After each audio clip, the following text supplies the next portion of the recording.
योगीराम सूरत कुमार, योगीराम सूरत कुमार, योगीराम सूरत कुमार जय गुरुराय.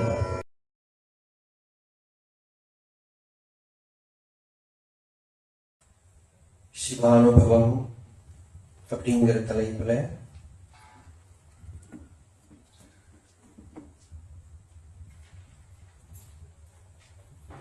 சத்சங்கம் நடக்கிறது.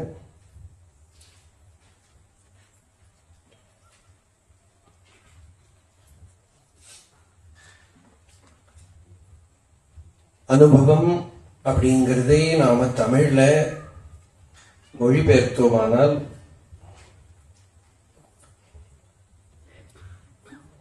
உள்ள உணர்வு அப்படின்னு சொல்லுவோம். உள்ள உணர்வுக்கு தான் அனுபவம்னு பெயர். அந்த உள்ள உணர்வே உபனிஷத் சிவம் அப்படின்னு கூப்பிடுறது.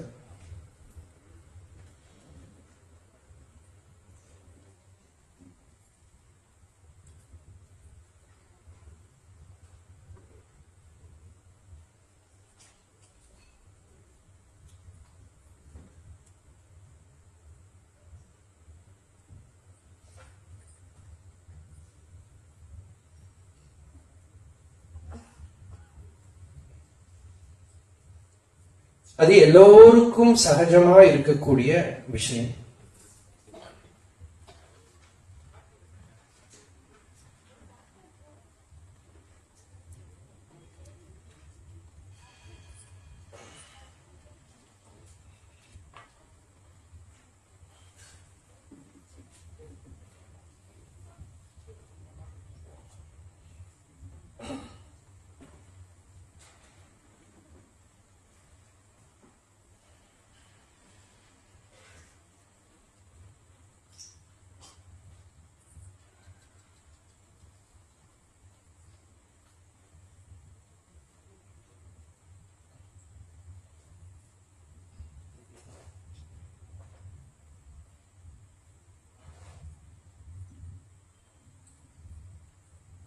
இப்படி வச்சேன்னா இங்க வராது, இப்படி வச்சேன்னா இங்க வரும், இங்க வச்சா வராது.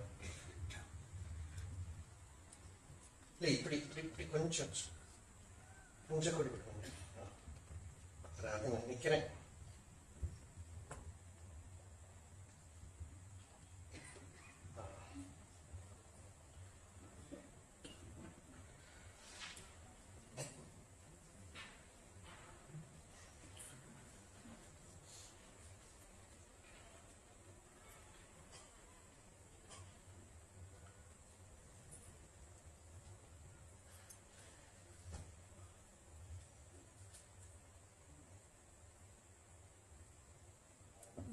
உண்மையோட உணர்வு எல்லாரோட ஹிருதயத்திலையும்,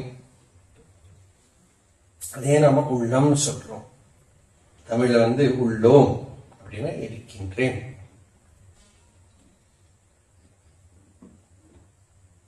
அந்த இருப்பு அப்படிங்கிறதே சிவஸ்வரூபம்.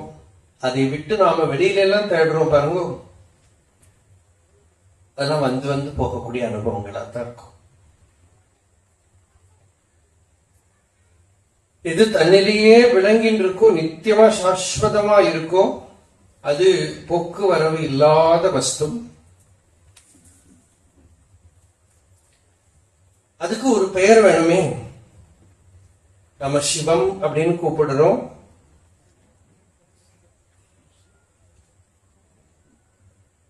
அவ்யவஹாரியம் அப்படின்னு உபனிஷத் சொல்றது. அப்படின்னா அது பேரு கிடையாது. இன்ன பெயர்னு சொல்ல முடியாது, விவகாரம் பண்ண முடியாது. அதிருஷ்யம், அக்ராஹ்யம், அலக்ஷணம், அச்சிந்தியம், அவ்யவபதேஷ்யம், ஏகாத்ம பிரத்யசாரம்.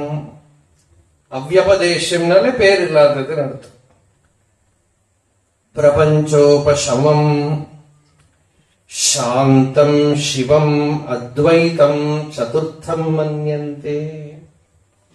ச ஆத்மா ச விஜ்ஞேயா, அதுக்குதான் ஆத்மான்னு பேரு. சிவனுக்கே ஒரு பேரு ஆத்மா. அதனாலே வேதம் என்ன சொல்றது? ஆத்மாய நமஹ அப்படின்னு சொல்றது. ஆத்மனே நமஹான்னு சொல்லணும். அது ஒரு பேரு மாதிரியே மாத்தி சொல்றதுன்னு சொல்லுவோம். ஆத்மாங்கிறதே அவனுக்கு பெயர். ஆத்மஸ்வரூபமாவே அவன் நித்திய சித்தமான வஸ்துவா ஹிருதயத்துக்குள்ள எல்லாரோட ஹிருதயத்திலையும் நான் நான் அப்படின்னு நடிக்கிறான். இதயத்தில் நான் என்று நடித்திடுவையால் உன் பெயர்தான் இதயம் என்றிடுவர் தாம். ஹிருதயத்துல நான் அப்படின்னு நடிக்கிறதுனால உனக்கு பெயரே ஹிருதயம். ஹிருதயம்ங்கிறதே சிவனுக்கு ஒரு பெயர் உள்ளமே அப்படின்னு திருநாவுக்கரசர் தேவா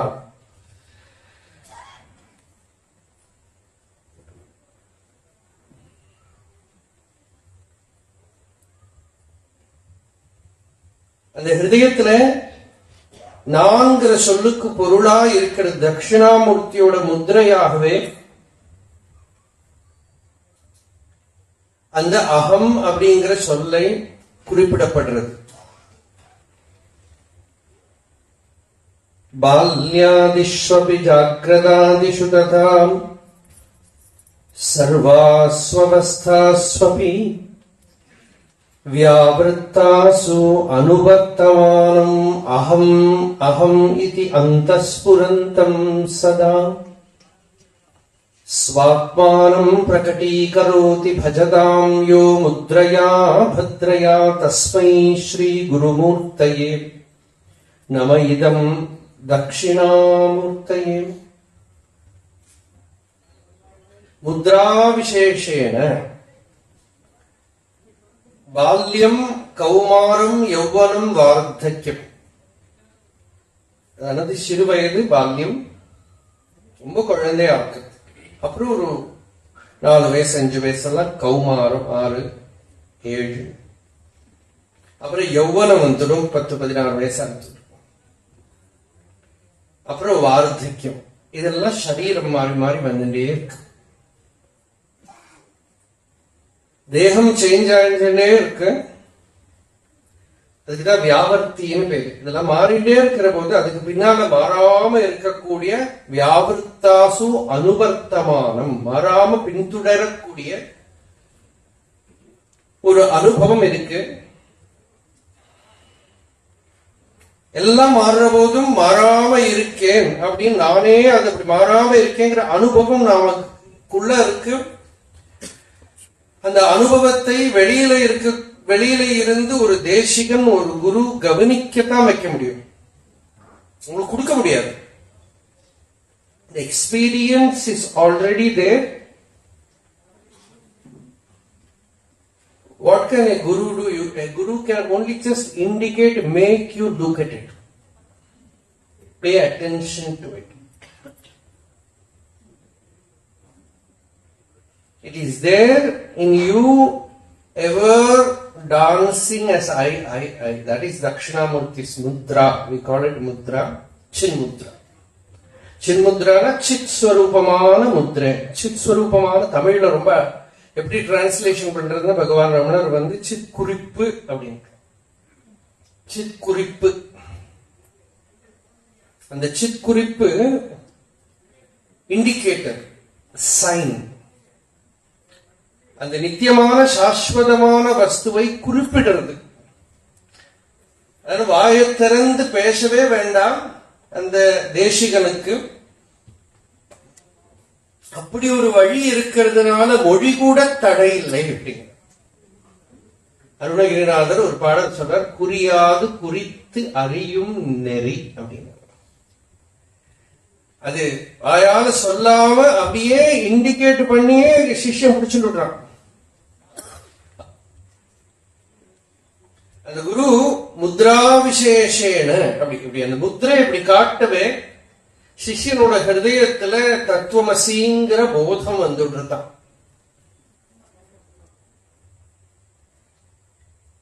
வித்ராவிகாசேஷ தமோ கணேன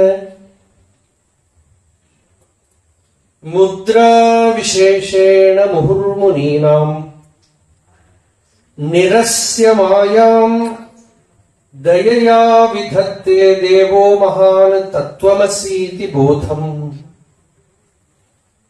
அந்த முத்திரையினாலேயே தத்துவமசிங்கிற மகா வாக்கியத்தோட பொருள் உள்ள விளங்க வைக்கிறாராம் அந்த தேவன் தட்சிணாமூர்த்தி குரு தேசிகன். வெளியிலேருந்து ஒரு சூச்சிக்கா மட்டும்தான், ஒரு சூச்சனை. ஏன்னா அனுபவம் ஆல்ரெடி உள்ள இருக்கு.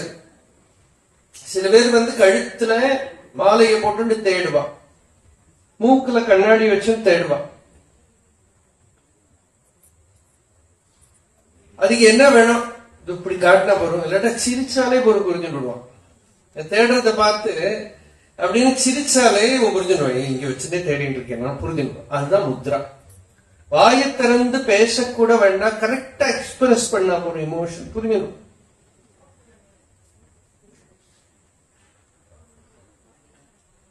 அப்படி அந்த தட்சிணாமூர்த்தி தான் அருணாச்சலேஸ்வரர். விண்டிலை பண்டினி விளக்கினை என்றால் விண்டிடாது உன்னிலை விளக்கிட என்றே விண்டலம் அச்சலமா விளங்கிட நின்றாய். பண்டு நீ விண்டிலை விளக்கினை என்றால் விண்டிடாது ஒரு வார்த்தை கூட பேசாம மௌனமாவே இந்த தத்துவத்தை எப்படி கொடுக்க முடியும் அப்படின்னா கொடுத்தாச்சு. தத்துவம் எல்லாருக்கும் ஆத்மஸ்வரூபமாவே இருக்கு. தானே தானே தத்துவம், தானே தானே தத்துவம். தத்துவம்ங்கிறது என்ன? தான்ங்கிறதே தத்துவம். அவனவனோட தன்மை, அஸ்தித்வம், இருப்பு, உணர்வே தத்துவமா இருக்கு. அது சதா பிரகாசிச்சுட்டே இருக்கு. உடம்புதான் மாறிண்டே இருக்கு. பால்யம், கௌமாரம், யௌவனம், வார்த்தக்கியம் சேஞ்ச் ஆகிட்டே இருக்கு சரீரம். எத்தனையோ தடவை நீங்க கேட்டதுதான் இப்ப நான் சொல்ற விஷயம். ஒரு போட்டோ எடுத்து வச்சுன்னு பார்த்தா, வீடியோ எடுத்து வச்சுன்னு பார்த்தா நம்ம உடம்பு எவ்வளவு சேஞ்ச் ஆயிருக்கு நமக்கே ஆச்சரியமா இருக்கும். ஒரு கால் 60 வயசான ஒருத்தருக்கு யாரோ ஒரு சின்ன குழந்தை படத்தை கொண்டு கொடுக்கிறார்.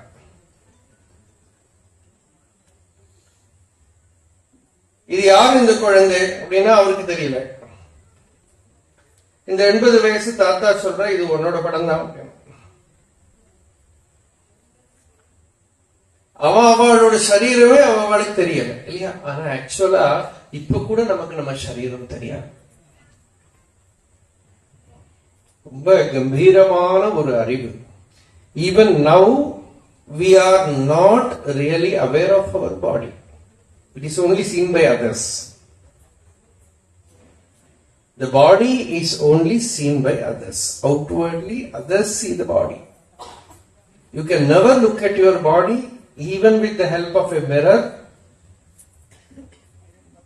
as precisely as others see you. The only experience is I am. நான் அப்படிங்கிற உணர்வு ஒண்ணுதான் நமக்கு அனுபவம் இருக்கு.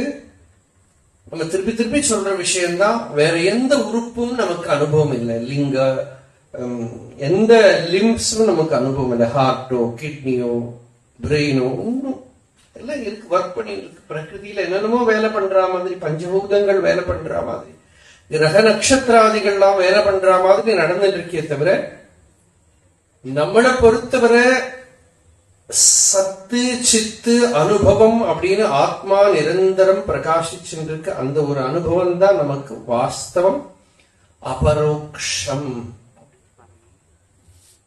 அபரோக்ஷம் அப்படின்னா டைரக்ட், இம்மீடியட், நேரடியா இருக்கக்கூடிய அனுபவம், மாறுபாடு இல்லாத அனுபவம். இதுவே தட்சிணாமூர்த்தியோட ஸ்வரூபம், சிவானுபவம் அப்படிங்கிறது. இப்படி பார்க்கிற போது இந்த சிவானுபவம் இல்லாதவர்களே கிடையாது. அவ்வளவு டைரக்டா நமக்கு நித்திய சித்தமா ஒரு அனுபவம் இருந்தும் கூட நம்ம கவனம் ஏன் அதுல போகல?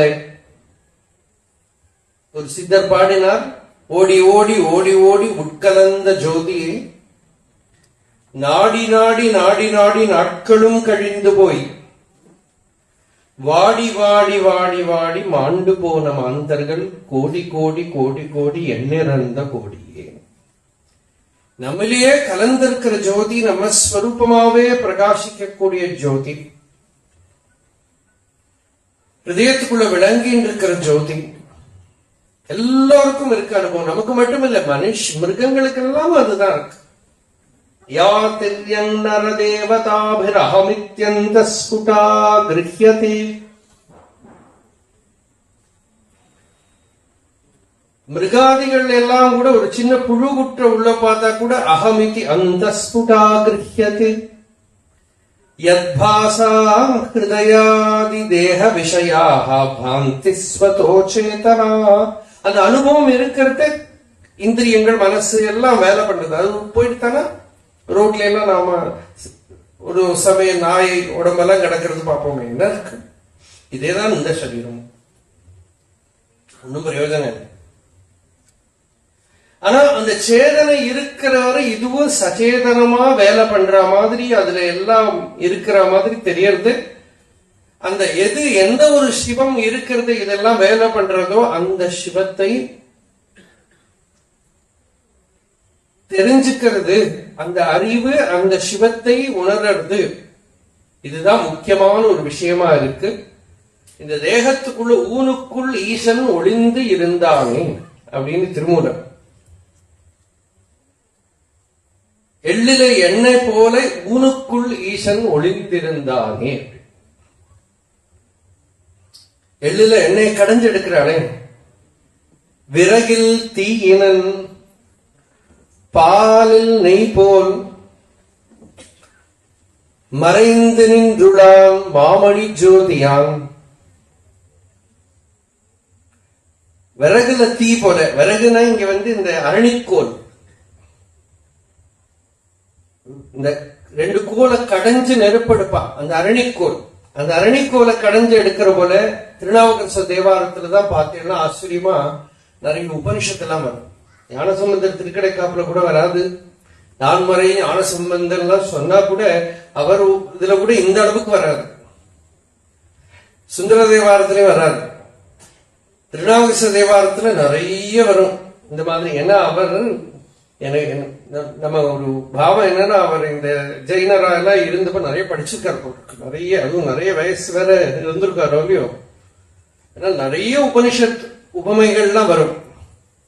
உறவு கோல் நட்டு உணர்வு கையிற்றால் ஈர்த்து முருக வாங்கி கடைய முன்னிக்குமே உபனிஷத். அப்படியே ஸ்வேதாஸ்வதர உபனிஷத். அதுல சில சேர்க்கைதான் உண்டு. ஸ்வதேகம் அருணிம் கிருத்வா பிரணவம் ச உத்தராரணிம் தியான நிர்மதனாபியாசாத் தேவம் பஷ்யேதி நிகூடவத். இந்த தேகத்தையே ஒரு அரணிக்கோலா வச்சுண்டு பிரணவத்தை உத்தராரணியா வச்சு கடைஞ்சு கடைஞ்சு கடைஞ்சு தியானம்ங்கிற கடையல் பண்ணி உள்ளேந்து தேவனை வெளியில கொண்டு வரணும். இந்த தேவன் உள்ள உட்கார்ந்து இருக்கான், அந்த தேவனை கடைஞ்சு எடுங்கிறான். அதே மாதிரி சொல்ல உறவு கோல் நட்டு உணர்வு கயிற்றால் ஈர்த்து, ஞானம்ங்கிற கயிற்றால் ஈர்த்து முருக வாங்கி கடைய முன்னிக்குமே. உள்ள கடைய உள்ள இருக்கிற அந்த தேவன் அனுபவத்துல சாட்சாத்காரமா நம்ம ஹிருதயத்துல பிரகாசமாவான். அனுபூதியா நம்ம ஹிருதயத்துல ஈஸ்வரன் வருவார். அப்படி ஈஸ்வரனை சாட்சாத்காரம் பண்ணணும். இதுக்குதான் தேவர்கள்லாம் கூட கடைஞ்சா. ஆம் முனாயாம் புதிம் ஆதரேண சுமன சங்கா சமுத்தியம் மனோ மந்தானம் திருடபக்திரஜ்ஜு சகிதம் கிருத்வா மதித்வா ததஹ சோமம் கல்பதரும் சுபர்வசுரபிம் சிந்தாமணிம் தீமதாம் நித்யானந்த சுதாம் நிரந்தர ரமா சௌபாகியம் ஆதன்வதே. அந்த கடலை கடைஞ்சு வேதம்ங்கிற கடலை கடைஞ்சாலும் அசுரர்களும் தேவர்களுமா கடைஞ்சதாக கதை. நமக்குள்ள இருக்கா ரெண்டு பேரும், வெளியில எல்லாம் போகவே வேண்டாம். அப்பப்ப அசுரர்களுக்கு பலமாகவும் அப்பப்ப தேவாளுக்கு பலமாகவும் ரெண்டு குரூப் இருக்கு உள்ள. அவ என்ன கடையறா, அமிர்தம் கிடைக்கிறதுக்காக கடைஞ்ச. ஒரு சமயம் துர்வாசா முனிவருக்கு இந்திரன் கிட்ட ஏதோ ஒரு சண்டை வந்துருது. அப்ப இந்திரன் கிட்ட கொஞ்சம் ஏதோ ஒரு சண்டை வந்துடுத்து. அவர் கோச்சு போயிட்டார். அவருக்கு தான் பின்ன அது சகஜமாச்சே. மீதி இருக்கிற ரிஷிகள்லாம் இருக்கா பாருங்க, அவளுக்கு சாபம் எல்லாம் கொடுத்தாங்கன்னா அவ தபஸெல்லாம் போயிடும். கதை கேட்டிருக்கிறேன். துர்வாசாக்கு மட்டும் சபிக்க தபஸ் அதிகமாயிட்டே இருக்குமா. அவருக்கு அப்படி ஒரு பலம். அதனால ஒரு நாளைக்கு ஒரு சாயந்தரத்துக்குள்ள ஒருத்தர சாபம் கொடுக்கலன்னா சரியா இருக்க மாட்டிங்கன்னு தலையில எடுத்து. அந்த துர்வாசா இந்திரன் கிட்ட கோச்சு போயிட்டாரா. அப்புறம் அவருக்கே தோணித்து இப்படி எல்லாத்தையும் சண்டை போடக்கூடாது, எல்லாத்தையும் பிரியமா இருக்கணும் அப்படின்னு ஏதோ ஒரு சத் சங்கத்துல எங்கேயோ கேட்டுட்டார். அப்ப இந்திரன் கிட்ட எப்படி போய் பிரியமா இருக்கிறது, ஏதோ ஒரு கிஃப்ட் கொடுத்து ஷேக் ஹேண்ட் பண்ணிட்டு வரலாம் அப்படின்னு சொல்லிட்டு போனா, ஒரு அப்சரஸ், கிருதாத்தின்னு ஒரு அப்சரஸ், அவ இப்படி ஆகாசத்துல பறந்து போயிட்டு இருக்கா. கையில் ஒரு திவ்யமான ஒரு மாலை, அந்த மாலையை சுத்தி வண்டுகள் வந்துட்டே இருக்கு. அவ துர்வாசாவை பார்த்ததுமே விழுந்து நமஸ்காரம் பண்ணி, சுவாமிஜி உங்களை பார்க்க வர்றதுக்கு முன்னாடி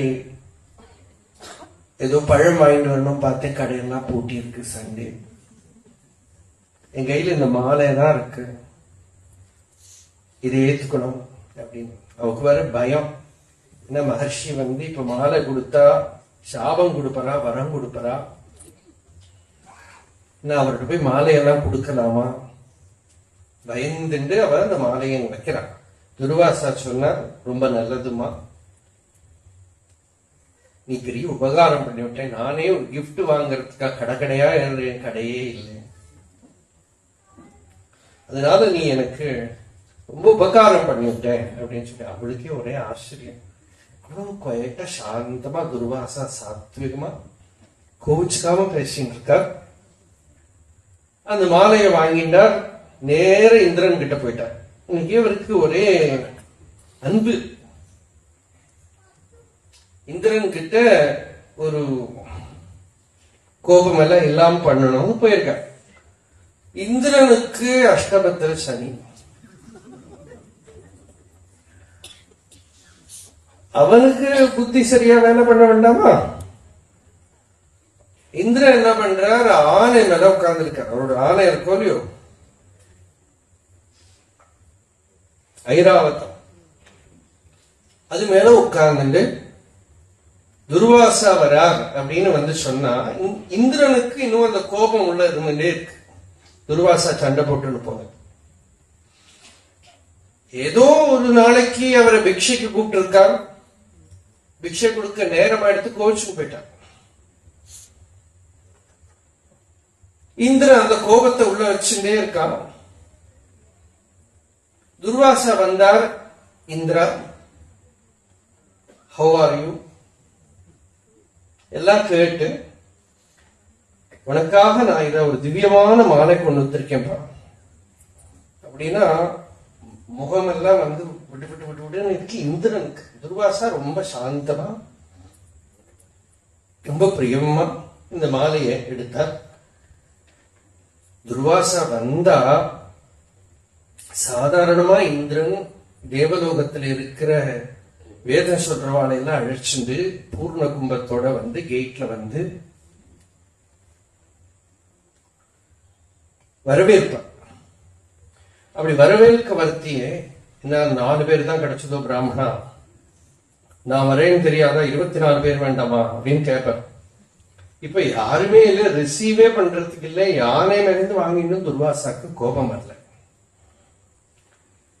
இந்த மாலையை கொடுத்தா ஐராவதத்தோட மஸ்தகத்தில் அப்படி தொட்டணும். அந்த யானை என்ன பண்ணியது, தும்பிக்கையால் அப்படி மாலை இப்படி வாங்கிட்டு இப்படி மேல போட்டு தலையெல்லாம் விரிச்சு போட்டு அதெல்லாம் கட்டி அந்த கையாலேயே அந்த மாலையை தொட்டு தன் கழுத்துல போட்டுக்கிறது வர யானை மேலே வச்சுட்டான். வண்டு வேற வருது, இந்த பூ மாலை கூடயே வண்டு. யானை அந்த மாலையை இழுத்து கீழே போட்டு மிதிச்சிடும். அவ்வளவுதான், ஓவர். இவ்வளவு நேரம் இருந்த பீஸ்ஃபுல் என்ன சொல்றது ட்ரீட்டி எல்லாம் முடிஞ்சு போச்சு. உடம்பெல்லாம் நடுங்கிறது. இந்த கோபம் வந்தா துர்வாசாக்கு என்ன பண்ணும், ஜடையெல்லாம் அப்படி அழகா அப்படி கட்டின்னு இருக்காரா, டக்குன்னு எழுந்துடும். எல்லாம் மேல படுத்து கையில ஜலத்தை எடுத்துட்டார். ரொம்பதான் அகங்காரம் எடுத்து, நானும் பார்த்துட்டே இருக்கேன், கோவிச்சுக்க கூடாது கோவிச்சுக்க கூடாதுன்னு. நீங்க எல்லாம் சக்தியே இல்லாதவர்களா போயிடுங்கோ அப்படின்னு சாபம். சக்தி இல்லாம போறதுன்னா ஒரே அனிமிக். தேவர்களுக்கு பூரா சாபம் கொடுத்தார். தேவர்கள் அந்த க்ஷணத்திலேயே சக்திஹீனர்கள் ஆயிட்டா. துர்வாசாக்கு அப்படியே கிருத்தகிருத்தியம், அப்பாடா அப்படின்னு சொஸ்தமாயிடுச்சு. அவர் பீஸ்ஃபுல்லா அங்கிருந்து கிளம்பி போயிட்டார். ஏதோ இன்னத்த வேலை நல்லா சக்சஸ்ஃபுல்லா முடிஞ்சு கிளம்பி போயிட்டார். இப்ப இந்த ஐராவதம் இருக்கு பாருங்க, அந்த குழந்தைகளோட எல்லாம் பலூனால பண்ண யானை இருக்குமே, அது மாதிரி பொஸ்குன்னு போயிடுச்சு. ஏன்னா சக்தி போயிடுத்தோ இல்லையோ. இந்திரனுக்கு மேலேந்து இறங்கணும், இறங்குற கஷ்டம் இல்லைன்னு இதுதான் புஷ்தான் எடுத்து, நாய்க்குட்டி மாதிரி எடுத்து. இந்திரனோட உடம்புலையும் சக்தி போயிடுது. தேவர்கள்லாம் வாயு எல்லாம் பார்த்தா காத்துனா வீசணுமோ இல்லையோ, ஃபேன் மாதிரி அங்க பக்கம் போனா காத்தே வர மாட்டேங்கிறது, அது மாதிரி ஆயிடுச்சு.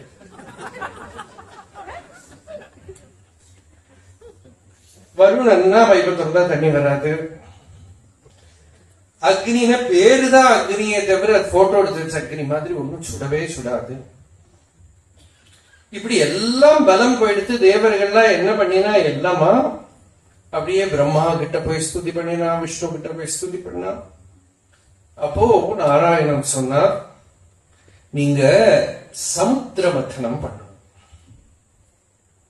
பாலாழி கடலை கடைஞ்சு அமிர்தத்தை எடுக்கணும் அப்படின்னா. தேவர்கள்லாம் பார்த்தா சரி, நீங்க சொல்றது ரொம்ப அழகா வேடிக்கையா இருக்கு, எங்களால நிற்கவே முடியல, வைகுண்டத்துக்கே எப்படி எப்படி இல்லாம வந்துட்டோம், ஆனா எங்களால நிற்க முடியல, நடக்க முடியல, நாங்க எப்படி பாலாழி கடையிறது, அதுக்கு ஏதாவது மெக்கானிசம் இருக்கா? ஒன்னும் கஷ்டம் கிடையாது, மந்தர பர்வதத்தை கடல் நடுவில் வைக்கணும். என்ன மந்தர மலை, ஏதோ மத்துன்னு காதுல விடுங்க. இல்ல மந்தர மலை யாரு தூக்கிட்டு வருவா? பரவாயில்ல, நானே கொண்டு வச்சு கொடுக்கிறேன்னு விஷ்ணு கருடன் மேல அந்த மந்தர பர்வதத்தை கடலை வச்சு. இது எப்படி கடையாது? வாசுகின்னு ஒரு பெரிய பாம்பு இருக்கு, அந்த பாம்பை கட்டி கடையணும்.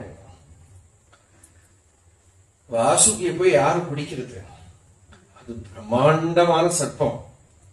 எல்லாருமா சிவபெருமான வேண்டினா பரமேஸ்வரன் அதை எடுத்து கழுத்துல போட்டு வந்தார். இது சொல்லுவோம் பாத்தீங்களா, பாம்பு கயிறு, அந்த கயிறுன்னு தெரிஞ்சா போறாது, கயிறு கழுத்துல போட்டுக்கணும்னு சொன்னபோது ஒரு பக்தர் ஞாபகப்படுத்தினார், நம்ம சுவாமி கழுத்துல கயிறு போட்டுருக்கோம், யோகி கழுத்துல கயிறு போட்டு இருக்கிறது அதுதான் நம்ம சிம்பாலிக், பாம்பு இல்லை, அது வெறும் கயிறு தான். இந்த மந்தர பர்வதத்தை எடுத்துக்கொண்டு வச்சு வாசுகிய போட்டு, யாருக்கு தனியா கடைய முடியாது, அசுரர்களை கூப்பிடும். அசுரர்களா இவ கூப்பிட்டா இந்த பக்கம் கூப்பிட்டா அந்த பக்கம் போகும், வரவே மாட்டான். அதுவும் இவாளுக்கு சக்தி இல்லைன்னா அவ ரொம்ப சந்தோஷம், வரவே மாட்டான். அப்போ பகவான் சொன்னார், இல்ல இல்ல நீங்க போய் அவளுக்கு ஒரு லெட்டர் போடுங்க, நிச்சயமா வருவான். ஆனா லெட்டர்ல ஒரே விஷயம் மட்டும் மென்ஷன் பண்ணணும், நாங்க கடைஞ்சு ஒரு ரொம்ப திவ்யமான ஒரு டானிக் எடுக்க போறோம், அது சாப்பிட்டா நல்ல சக்தி வரும், நாங்கெல்லாம் ரொம்ப டயர்டா இருக்கோம், அதனால எங்களுக்கு கொஞ்சம் ஹெல்ப் பண்ணணும்னு எழுதுங்க. இவா அப்படி ஒரு லைன் போட்டாலோ இல்லையோ, அசுரர்கள்லாம் நம்மளாம் ஒரே குடும்பத்தில் இருக்கிறவா தானே. உங்களுக்கு ஒரு கஷ்டம் வந்தா எங்களை தவிர வேற யாரும் இருக்கா ஹெல்ப் பண்றதுக்கு? அதனால நிச்சயமா நாங்க வருவோம் அப்படின்னு முன்னாடியே வந்துட்டான். அப்புறம் இன்னொரு ப்ராப்ளம், இந்த வாசுகியை கட்டி வச்சிருக்கானோ இல்லையோ, அது வந்து புஸ் புஸ் புஸ் புஸ்ன்னு விஷம் வெளியில் விடும். அதான் இங்க கதை. ஜுவாலோக்ர சகலாமராதி பயதா ஸ்வேளா. இந்த விஷம் அப்படி வெளியில புஸ்ன்னு வருது.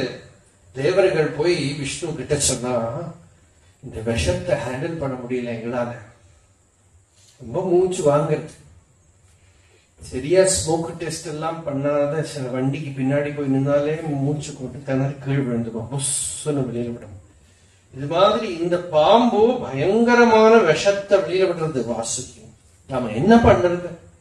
அசுரர்களை கொஞ்சம் முன்னாடி நிக்க சொல்றேடா. நிக்க சொன்னா நிக்க மாட்டோம். நீ ஒரு விஷயம் பண்ணுங்க, நீங்க போய் முன்னாடி நில்லுங்க. அப்புறம் என்ன பண்ணுன்னு சொல்லி கொடுத்த. அப்ப தேவர்கள் இல்லாம போய் இந்த பாம்போட தலைப்பக்கத்துல போய் நின்று நமுஜி சம்பரன் இந்த அசுரர்கள்லாம் இருக்க அவளையெல்லாம் கூப்பிட்டு, நீங்க எல்லாம் இடது பக்கம் பேக்கில் நில்லுங்க அப்படின்னு. அவ்வளவுதான். அவ சொன்னா, எங்களை அவமானப்படுத்துறதுக்காக கூப்பிட்டுருக்கேன். வயம் கஷ்யபதாயாதா ஸ்வாத்தியாய ஸ்ருத சம்பன்னாக பிரக்யாதாக ஜென்ம கர்மபி. என்ன சொல்றா தெரியுமா? நாங்கள்லாம் எவ்வளவு படிச்சவா. கஷ்யப பிரஜாபதியோட பிள்ளைகள் 10 தடவை படிச்சு 10வது பாஸ் பண்ணிருக்கோம். அப்படியெல்லாம் நாங்க வரமாட்டோம் எல்லாம் சொல்லி, அஹேஹே புச்சம் அமங்கலம், பாம்போட பாது அமங்கலம், அதை தொட மாட்டேன். அப்ப நீங்க தலையே வச்சுங்கப்பா அப்படின்னு தலையை கொடுத்துட்டான். அப்ப எல்லாமே தலைப்பக்கம் வந்து பிடிச்சுது. தேவர்கள் எல்லாம் வால் பக்கத்துல போய் பிடிச்சுன. இப்போ வாசுகிக்கு தான் கஷ்டம், நாத்த அடிக்கிறது. பாம்பு இப்படி இப்படி தலையை திருப்பிக்கிறதும் இந்த அசுரன் எல்லாம் பிடிச்சிடும். அப்புறம் கடைஞ்சா, அப்படி கடைஞ்சு கடைஞ்சு அமிர்தத்துக்காக கடைய ஆரம்பிக்கிற போதுதான் இந்த மந்திர பர்வதம் கீழே போயிடுத்து. கீழே ஒரு ஆமையாக கூர்மாவதார எடுத்து நாராயணன் தூக்கின்றான்னு கதை. அதுக்கப்புறம் கடைய ஆரம்பிக்க முதல்ல அமிர்தம் வரல, விஷம் தான் வந்தது. ஹாலாஹல விஷம். ஹாலாஹலோகி சம்சாரா. இந்த ஹாலாஹல விஷம் என்னதுன்னா சம்சாரம் தான் ஹாலாஹல விஷம். லௌகிக வாழ்க்கையேதான் ஹாலாஹல விஷம். அந்த விஷம் உள்ளேந்து வந்தது. யோக சாதனை வரும்போது நம்ம அப்புறம் கதையை சொல்லுவோம். அந்த விஷம் வெளியில வர தேவர்கள் எல்லாமா ஓடி போய் தேவதேவ மகாதேவ பூதாத்மன் பூத பாவனா திராஹினஹ சரணாபன்னான் த்ரைலோக்கிய தஹனாத் விஷாத் தேவதேவ மகாதேவ, எங்களை இந்த திரைலோக்கிய தகனமான விஷத்துல இருந்து காப்பாற்றணும் அப்படின்னு வந்து காலில் வந்து விழுறான். ஈஸ்வரன் கிட்ட வந்து சிவன் கிட்ட வந்து பிரார்த்தனை பண்றா. ஈஸ்வரன் அந்த பரம உபகாரத்துக்கு ரெடி ஆயிட்டாராம். இந்த கதையெல்லாம் தான் எங்க நீங்க பார்த்தாலும் திருக்கடைக்காப்புல ஒரு 10 பாட்டு இருக்குன்னா இது வந்துடும்.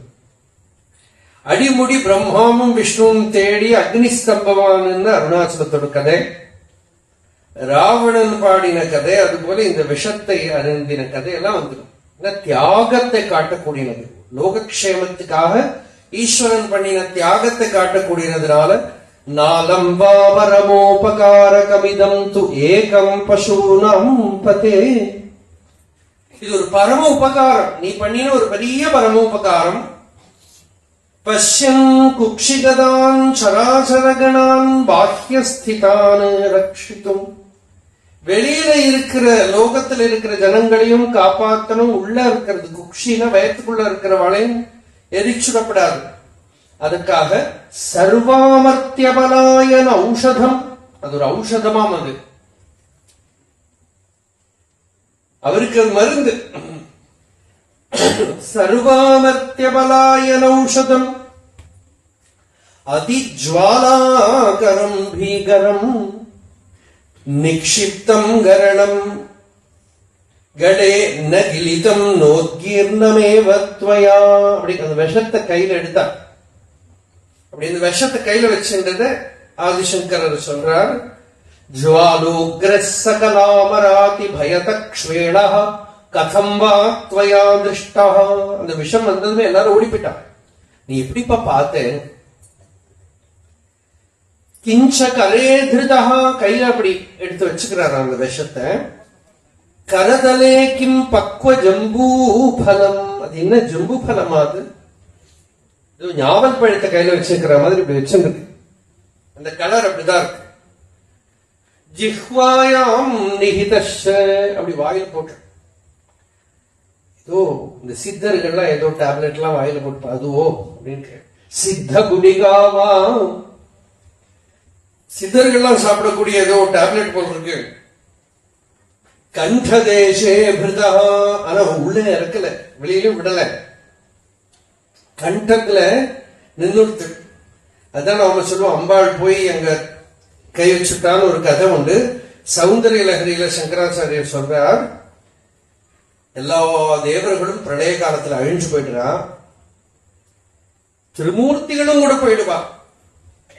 ஆனா அதுல சொல்ற போது விஷ்ணுவை ஸ்துதிக்கிற போது சிவன், சிவனை ஸ்துதிக்கிற போது விஷ்ணு சொல்லுவாள். அது மாதிரி விரிஞ்சி பஞ்சத்வம் ரஜதி ஹரிராப்னோதி விரதிம் விநாசம் கீநாசோ பஜதி தனதோ யாதி நிதனம் விதந்திரீ மாஹேந்திரி விததிமபி சம்மீலிததிஷா மகாசம்ஹாரேஸ்மின் விஹரதி சதி த்வத்பதிஹி அசௌ.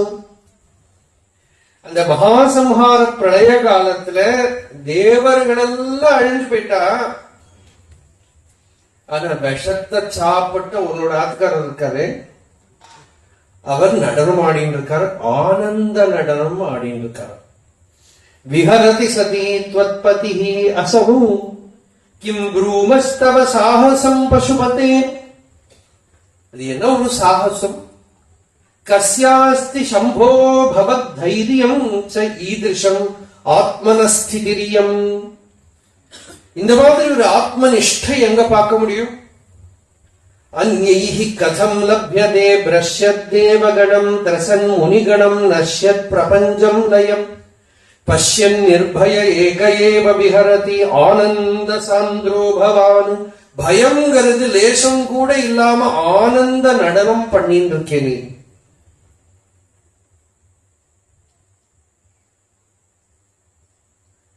இப்படி சொல்ற இந்த சமுத்திர மத்தன கதை இருக்கு பாருங்க. இந்த கடலை கடையிறது யோக சாதனை.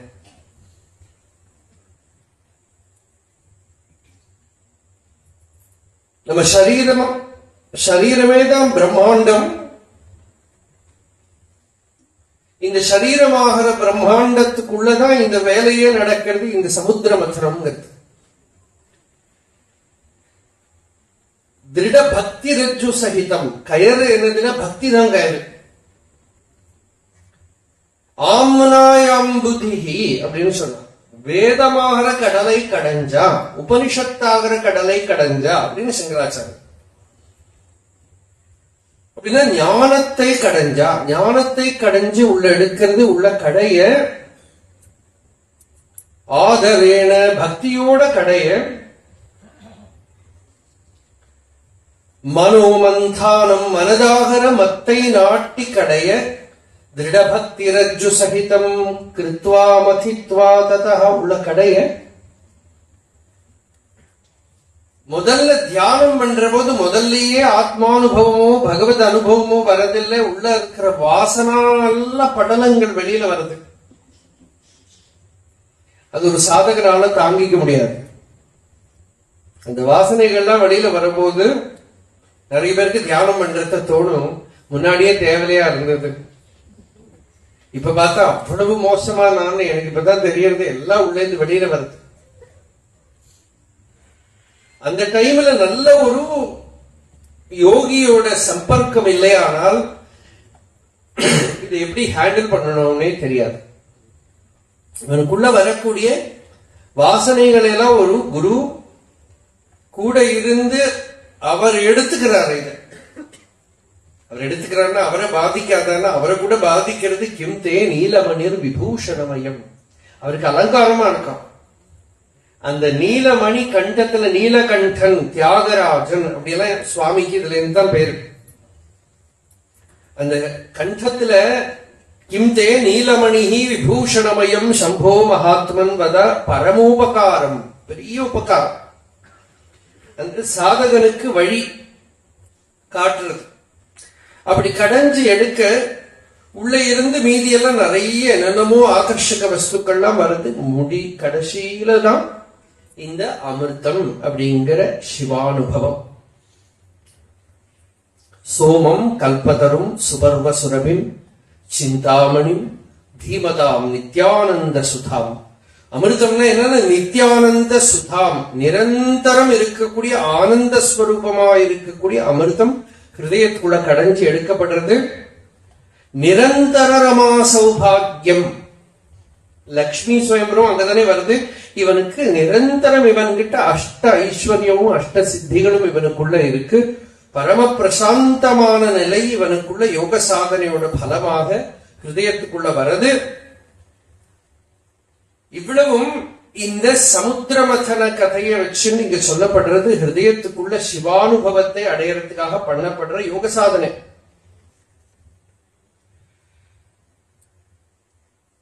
இந்த யோக சாதனை தான் ஹிருதயத்துக்குள்ள சிவஞானம் அப்படிங்கிறது. அந்த சிவஞானம் இந்த விஷம், வாழ்க்கையில வரக்கூடிய அனுபவங்களே தான் விஷம்.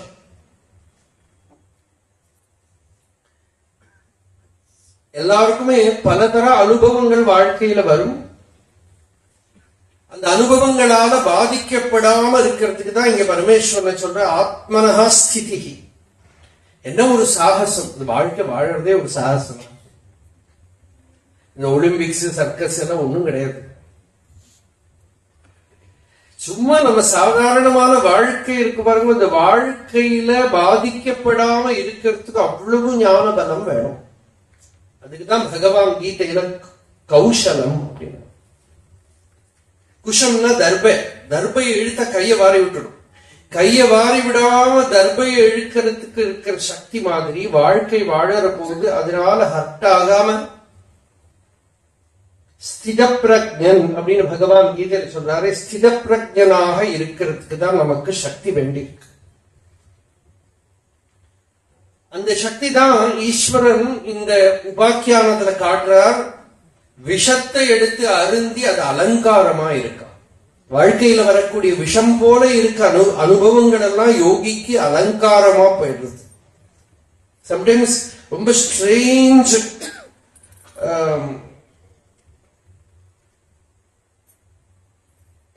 ரொம்ப நம்ம எதிர்பார்க்காத விதத்துல இருக்கிற ஒரு சாகச்சரியத்துல நமக்கு அது ஈஸ்வர அனுபவமா மாறிடும். கேரளத்துல ஒரு 1920 வாக்குல இருந்த ஒரு கதை. தெற்கு பாகம்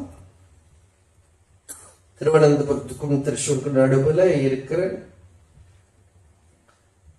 கோட்டையும் ஆலப்புழா அந்த இடங்கள்ல எல்லாம் கொஞ்சம் கொஞ்சம் பிராமண அக்ரஹாரங்கள் இருந்தது. அக்ரஹாரங்களா இருக்காது, ஒற்றை மடங்கள். தனித்தனி வீடா இருக்கும். அந்த தனித்தனி வீடுன்னா ரொம்ப அழகா இருக்கும். அக்ரஹாரங்களை விட ஒரு விதத்துல அழகா இருக்கும். பெரிய தோட்டம், நிறைய மரம், வயல்லாம் கூட இருக்கும், குளம் கூட இருக்கும். ஒரு வீட்டுக்குள்ள குளம் இருக்கும். அப்படியெல்லாம் எல்லாம் ஒற்றை மடம்னு பேரு. சம்டைம்ஸ் இந்த ஒற்றை மடத்துல நல்ல ஆச்சாரமா இருக்கக்கூடியவாள், நிறைய படிச்சவாள்லாம் இருந்திருக்கா, பெரிய வித்வான்கள்லாம் இருந்திருக்கா. அப்படி அந்த பக்கத்துல ஒரு இடத்துல ஒரு பெரிய வைதிகமான ஒரு பிராமண குடும்பம், நல்லா வேதாத்தியனம் பண்ணவா. அங்க பிறந்த ஒரு குழந்தை, சுப்பிரமணியன் பேர். அந்த பிராமணனுக்கு நிறைய பிள்ளைகள் இருந்தது. அதுல ஒரு பையன், இந்த பையனுக்கு சுப்பிரமணியன் நல்ல புத்திசாலி. ஸ்கூல் படிச்சுட்டு இருந்தான். பிரிட்டிஷ்கார ரூல் டைம். ஸ்கூல் படிச்சுட்டு இருக்கிற போதே அப்பா கிட்ட வேதம் காத்தால 4 மணிக்கு ஸ்நானம் பண்ணி அப்பா கிட்ட வேதம் சொல்லிட்டு, அப்புறம் சாயங்காலம் ஸ்கூல்ல இருந்து வந்ததுக்கு அப்புறம் அவ வீட்டிலேயே குளத்துல குளிச்சுட்டு தான் வீட்டுக்குள்ள வரணும். ஆச்சாரம்னா ரொம்ப கஷ்டம். அதுக்கப்புறம் தான் சாப்பாடு. இப்படி எல்லாம் ரொம்ப ஆச்சாரம். இல்லாட்ட ஸ்கூல் போக வேண்டாம்னு வச்சுருவான். வெளியில போய் எல்லாம் தொட்டு எல்லாம் பண்ணிட்டு அப்படியே சாப்பிடுறது, எங்கேயோ வீட்டுல இருந்து எடுத்துட்டு போய் சாப்பாடு எல்லாம் அந்த காலத்துல எல்லாம் பண்ணவே மாட்டான். ரொம்ப ஆச்சாரமா இருக்கிறவன். அது மாதிரி இந்த குழந்தை ஸ்கூல் போய் ரொம்ப புத்திசாலி. அதனால ஸ்கூல் படிப்பும் நடக்கிறது, அப்பா கிட்டே வேதம் படிக்கிறதும் சம்ஸ்கிருதம் படிக்கிறதும் நடக்கிறது. தமிழ்காரா தான், ஆனா தஞ்சாவூர் திருநெல்வேலி சைட்ல இருந்து அந்த பக்கம் வந்துவா. ஒரு 100 வருஷம் முன்னாடி. ஏன்னா தமிழ் எல்லாம் எழுத படிக்கவே நிறைய பேருக்கு தெரியாது. தமிழ் பேசுறது ஒரு தமிழாளமா தான் இருக்கும். அது தமிழ் இல்லை, மலையாளம் இல்லை, அப்படித்த தமிழ் தான். அது நாங்க எல்லாம் பேசுறது பார்த்தது அதை விட ரொம்பவே இதுவா இருக்கும். இங்க திருவனந்தபுரம் போனால திருநெல்வேலி பாஷை வந்துடும். நம்ம கூட பாகவத படிக்க ஒருத்தர் இருந்தார், லட்சுமி நாராயண பேர். இப்ப இல்லவர். ஒரு சமயம் சொன்னேன் அவர்கிட்ட, நீங்க பேசுங்க அப்படின்னு. பாகவதம் அவர் கதை சொன்னார். முன்னாடி ஒரு 10-15 பேர் தான் இருக்க டெல்லியில. இப்படி ஒப்சர்வ் பண்ணிட்டே இருந்தேன், வேலை எப்படி பாக்குறான்னு. ஒரு பாட்டி இப்படி ஒரு மாதிரி இன்ட்ரெஸ்ட் இல்லாம உட்கார்ந்தா முன்னாடி. இவர் பேசிட்டே இருக்கிறத கிருஷ்ணன் வெண்ணையை திருடுற கதை சொல்லிட்டே இருக்கார். அம்பிட்டு வெண்ணையும் சாப்பிட்டுட்டாங்க. இந்த பக்கம் இருக்கிற வாழ்க்கை நார்த் ஆற்காடு டிஸ்ட்ரிக்டா தஞ்சாவூர்ல யாருக்கும் புரியாது. அம்பிட்டு வெண்ணையும் சாப்பிட்டுட்டாங்க. எனக்கு முன்னாடி உட்காந்து தூங்கிட்டே இருக்கிற பாட்டி சட்டுன்னு முடிச்சுட்டான். அப்புறம் எல்லா கதையும் கேட்டான். அப்புறம் அந்த பாட்டி கிட்ட கேட்டேன், நீங்க திருநெல்வேலி? ஆமா. அந்த அம்பிட்டுங்கிறத அம்பிட்டுன்னு ஒரு வார்த்தை வந்ததுமே முடிச்சுட்டோம். இதெல்லாம் அந்த பக்கம், அந்த தெற்கு கேரளா பக்கம். அப்படி இந்த சுப்பிரமணியங்கிற குழந்தை ரொம்ப புத்திசாலி. அப்பா கிட்ட வேதம் படிச்சு சாஸ்திரம் படிச்சுட்டு இருந்தான். அப்படி இருக்க குழந்தைக்கு ஸ்கூலுக்கு போக வேண்டாம்னு அவ அப்பா ரொம்ப உபநயன சம்ஸ்காரம் பூனெல்லாம் போட்டதுக்கு ஸ்கூல்லாம் வேண்டாப்பா, மிளேச்ச வித்யாபியாசம் வேண்டாம் அப்படிங்கிற. மிளேச்ச வித்யாபியாசம்னா ரொம்ப துராச்சாரமான இந்த படிப்பு வேண்டாம் அப்படின்னு. ஆனா இந்த குழந்தைக்கும் படிக்கணும்னு ரொம்ப ஆசை. அவ தாயார் ரொம்ப சொல்லி, மீதி இருக்கிற பெரிய பசங்கள்லாம் படிக்கல, ரொம்ப கஷ்டப்படுறா, எல்லாரும் வெள்ளக்காரன் கீழே வேலை கிடைச்சிடும், பணம் சம்பாதிக்கலாம், அதனால போய் படிக்கட்டுமே, புத்திசாலியா இருக்கானே ரொம்ப கம்பல் பண்ணி, சரி ஸ்கூல்ல போனா சாப்பிட முடியாது குழந்தைக்கு, ஆனா பரவாயில்லன்னு இந்த பையனும் அப்படியே நிச்சயம் பண்ணிட்டு ஸ்கூல்ல போய் படிச்சுருக்கிற போது, குழந்தை தானே ரொம்ப கஷ்டம். காத்தால ஏதோ சாப்பிட்டுட்டு போனாலும் சாயந்தரம் வரை சாப்பிடாம இருக்கணும், ரொம்ப கஷ்டம். அது ஒரு நாள் 2 நாள் 3 நாள் கொஞ்ச நாள் அந்த பையன் அப்படி இருந்துட்டான். ஒரு நாள் அந்த குழந்தைக்கு ரொம்ப பசியில அழுகையே வந்துடுது. ரொம்ப தாபம் வந்துடுது. அழுதுண்டே ஸ்கூல்ல இருந்து வர வழியில ரொம்ப பசிச்சு நடந்துதான் வரணும். வர வழியில எங்கேயோ காட்டுக்குள்ள போய் ஒரு மரத்துல மாங்காய் இருக்கு. அந்த மாங்காய பறிச்சு சாப்பிடலாம் அப்படின்னு போன இடத்துல மாங்காய பறிக்க போனா அந்த வீட்டுக்காரன் நல்லா திட்டி விட்டுட்டான். பிராமணனா இருந்து திருடுறையே அப்படின்னு ரொம்ப கவலை வேதனை வந்துட்டு உள்ள அப்படியே அழுதுன்னு அந்த குழந்தை பக்கத்துல போய் ஒரு ஏதோ ஒரு கோவில், அந்த கோவில் வாசல் உட்கார்ந்து அழுதுட்டே இருக்க ஒரு தமிழ்கார பாட்டி. அந்த பாட்டி இந்த குழந்தையை பார்த்து, ஏன் பாழற, உனக்கு பசிக்கிறதா சொல்லி ஒரு 2 வாழைப்பழத்தை, இதுல எல்லாம் ஒன்றும் ஆச்சார அசுத்தம் எல்லாம் கிடையாது, சாப்பிட. வாழைப்பழம் கூட எல்லாம் ஒன்றும் சரியா கிடைக்காது, இல்ல கடை எல்லாமே இருக்காது, ரொம்ப குறைச்சல் தான். வாழைப்பழத்தை கொடுத்து சாப்பிடும். அப்புறம் அந்த பாட்டி என்ன பண்ணா, இந்த குழந்தைக்கு அந்த பாட்டியோட ஒரு அன்பு இதுலயே வந்துட்டு ஒரு பஞ்சாட்சரத்தை இந்த குழந்தைக்கு உபதேசம் பண்ண, இந்த பையனுக்கு உபதேசம். அது என்னவோ பசியும் போயிடுத்து, உள்ள ஒரு ஆனந்தம் வந்துடுத்து, அந்த மந்திரத்துல ஒரு ஈடுபாடு வந்துடுத்து. பஞ்சாட்சரத்தை ஜபம் பண்ணினே இந்த குழந்தை வீட்டுக்கு ஆனந்தமா சந்தோஷமா வந்துட்டு. ஏதோ ஒரு விஷயம் பாருங்களேன், ஒரு பசி ஏதோ ஒன்று போய் அதுல இருந்து எங்கேயோ போய் ஒரு பெரியவா யாருன்னே தெரியாது அவன் ஒரு சம்பர்க்கம் வந்துடுத்து, ஒரு பஞ்சாட்சர உபதேசம் வந்துடுத்து. அதை ஜபம் பண்ணிட்டே வீட்டுல அதுக்கப்புறம் அந்த குழந்தை நித்திய சந்தியாவந்தனத்தோட இந்த பஞ்சாட்சர ஜபமும் உள்ள ஊறி விடுத்து, உள்ள ஜபம் பண்ணிட்டே புத்தியும் ரொம்ப பிரகாசமாயி, வேதமும் ரொம்ப வேக அப்பா கிட்டே கத்துனுட்டான். சம்ஸ்கிருதமும் நன்னா, வியாக்கரணம் சாகித்ய சாஸ்திரங்கள்லாம் நன்னா படிச்சுட்டான். சம்ஸ்கிருதத்துல நியாயமோ வேதாந்தமோ அப்படியெல்லாம் அதெல்லாம் அந்த காலத்துல கிடைக்காது. அப்படி ஊர்கள்ல சாகித்ய சம்ஸ்கிருதம் நன்னா, பாஷை மொழியை நன்னா படிச்சு, அப்படி படிச்சுட்டு வேதாத்தியனமும் பண்ணி ஸ்கூல் படிப்பும் நன்னா படிச்சு, அந்த டைம்ல 10th பாஸ் ஆனதே பெரிய விஷயம். இதெல்லாம் 10th எல்லாம் முடிச்சு அதுக்கு மேல கொண்டு மேல் படிப்பெல்லாம் படிச்சு, வெள்ளக்காரன் பிரிட்டிஷ்கார கீழே ஒரு பெரிய கம்பெனி வேலை, நல்ல வேலை கிடைச்சு நார்த்ல காசி பக்கத்துல ஒரு ஊரு, அங்க போய் இவருக்கு வேலை டிராவல் பண்ணோம். அந்த டிராவல் பண்ற மாதிரி ஒரு வேலை தான். கல்யாணம் எல்லாம் ஆயிடுது. கல்யாணம்னாக்கா சின்ன வயசுலயே கல்யாணம் ஆயிடும், அதனால அவள் சாய்ஸ் கூட கிடையாது. அதனால ஒரு 15-16 வயசுக்குள்ள கல்யாணம் எல்லாம் ஆயிடும். கல்யாணம் ஆயிடுத்து. இவருக்கு அப்புறம் ஒரு குழந்தை இருந்தது. அந்த பையன் அவ காசி பக்கத்துல ஒரு ஊரு, அந்த இதெல்லாம் ஞாபகம் இல்லை எனக்கு டீட்டெயில்ஸ். அந்த இடத்துல இருந்து இவர் நிறைய யாத்திரை பண்ணுவார். காசியில ரொம்ப ஃப்ரீயா அங்க இருக்கிற வித்வான்கள் கிட்ட, பண்டிதர்கள் கிட்ட எல்லாம் பழக்கம். இவரோட நித்திய அனுஷ்டானம், வேதம் சொல்றது, பஞ்சாட்சர ஜபம். காசியில போனதோட கங்கா ஸ்நானமும் அங்க இருக்கிற வித்வான்கள் கோஷ்டியில கலக்க ஒரு ராகவானந்த சுவாமிகள்னு ஒரு சன்னியாசி. அவர் பெரிய வித்வான், நியாய சாஸ்திரம் வேதாந்த சாஸ்திரத்துல எல்லாம் பெரிய வித்வான். அவரு கீழே நிறைய சன்னியாசிகள் இருக்கக்கூடிய ஒரு மடம். அந்த மடத்துல இவர் போய் ஒரு நாள் போய் பார்த்தார்.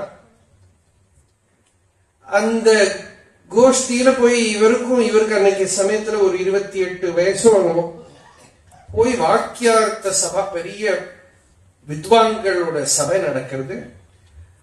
அதுல அந்த குரு ஏதோ பேசிட்டு இருக்கிற போது ஏதோ விஷயமா வந்தது. இந்த பையன் எழுந்தது ஏதோ சொல்றார், யாருமே தைரியப்படாத விஷயம். இவரும் எழுந்து பேசினா அப்படியே அனர்கணமா கங்கா பிரவாகம் மாதிரி சம்ஸ்கிருதம். அதை பார்த்து அந்த சுவாமிகளுக்கு ஆச்சரியம் ஆயிடுச்சு. அவங்க பையனை கூப்பிட்டு பக்கத்துல உட்கார வச்சு கொஞ்சம் ஏதோ பேச சொன்னார். எல்லாம் நல்லா வித்வான்கள் தானே தவிர இந்த அளவுக்கு வைதுஷ்யமா சம்ஸ்கிருதத்தை பேசுறவாட அவளுக்கு ரொம்ப ஆச்சரியமா இருந்தது. அதுக்கப்புறம் அங்கேயே அந்த சபையில ரொம்ப கலந்து நியாய சாஸ்திரம், வேதாந்த சாஸ்திரம் எல்லாம் படிச்சான். எல்லாம் படிச்சு வாக்கியார்த்தம், இந்த சபையில வாதம் பண்றது, பேசுறது, இதெல்லாம் ரொம்ப தேர்ந்துட்டார். அப்படியே இருக்க இந்த வேலையும் நடந்துட்டு இருக்கு. பணத்துக்கும் கஷ்டம் கிடையாது, பணத்துக்காக இதில் ஈடுபடல. அதனால ரொம்ப தைரியம். இந்த வாக்கியார்த்த சபையிலாம் அவர் ரொம்ப மேல நிற்பார். வித்வான்களுக்கு நடுவில் இருக்கிற ராகத்வேஷங்கள்லாம் பார்க்க இவருக்கு அதுவும் ஒரு மனசுக்கு ஒரு தாபம் வந்துடுது. பெரிய பெரிய பண்டிதர்கள் தான், ஆனா யாருக்குமே ஒருத்தருக்கு ஒருத்தர் ரெஸ்பெக்ட் இல்லை. ஒரு ராகத்வேஷம், மத மாத்சரியம் எல்லாம் இருக்கு. பெரிய பெரிய சன்னியாசிகள் எல்லாம் கூட சேர்த்தின்னு வந்தா கூட நான் பெரியவன், நீ பெரியவன், எனக்கு மேல சீட்டு கீழே சீட்டு, இப்படி எல்லாம் சண்டை வந்துடுது. இது எல்லாம் பார்த்து இவருக்கு இவாளுக்கெல்லாம் அந்த பக்கம் போக போக இவாளுக்கு திராவிடன்னு பேர் வந்து, திராவிட தேசத்துல இருந்து வந்ததுனால அந்த பக்கம் போச்சுனாக்கே இவாளுக்கு திராவிடன்னு பேர் வந்து. இவரை ரொம்ப ரெஸ்பெக்ட் பண்ணியிருந்தா, ஆனா இவருக்கு மனசுக்கு ஒரு தாபம் வந்துடுது. அந்த ஏன்னா உள்ள ஒரு அத்தியாத்ம ருச்சி இருக்கு.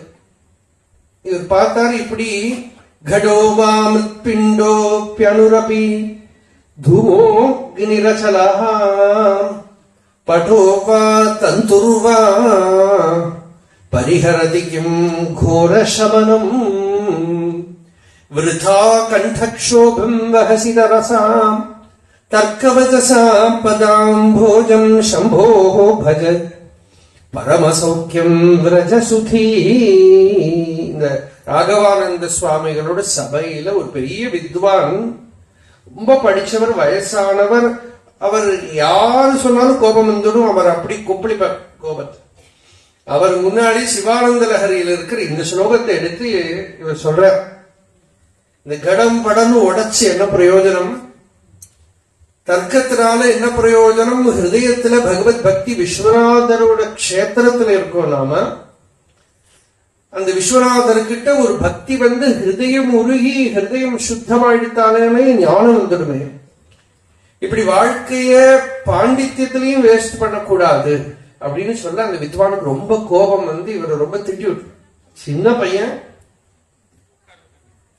பெரியவாங்கிற ஒரு ஒரு ஆதரவு இல்லாம பேசுற நீ இப்படின்னு ரொம்ப சொல்லி வெளியில போவோம் அப்படின்னு இந்த சபையில நமஸ்காரம் பண்ணி வெளியில. ரொம்ப மனசு வேதனையா இருக்கும்.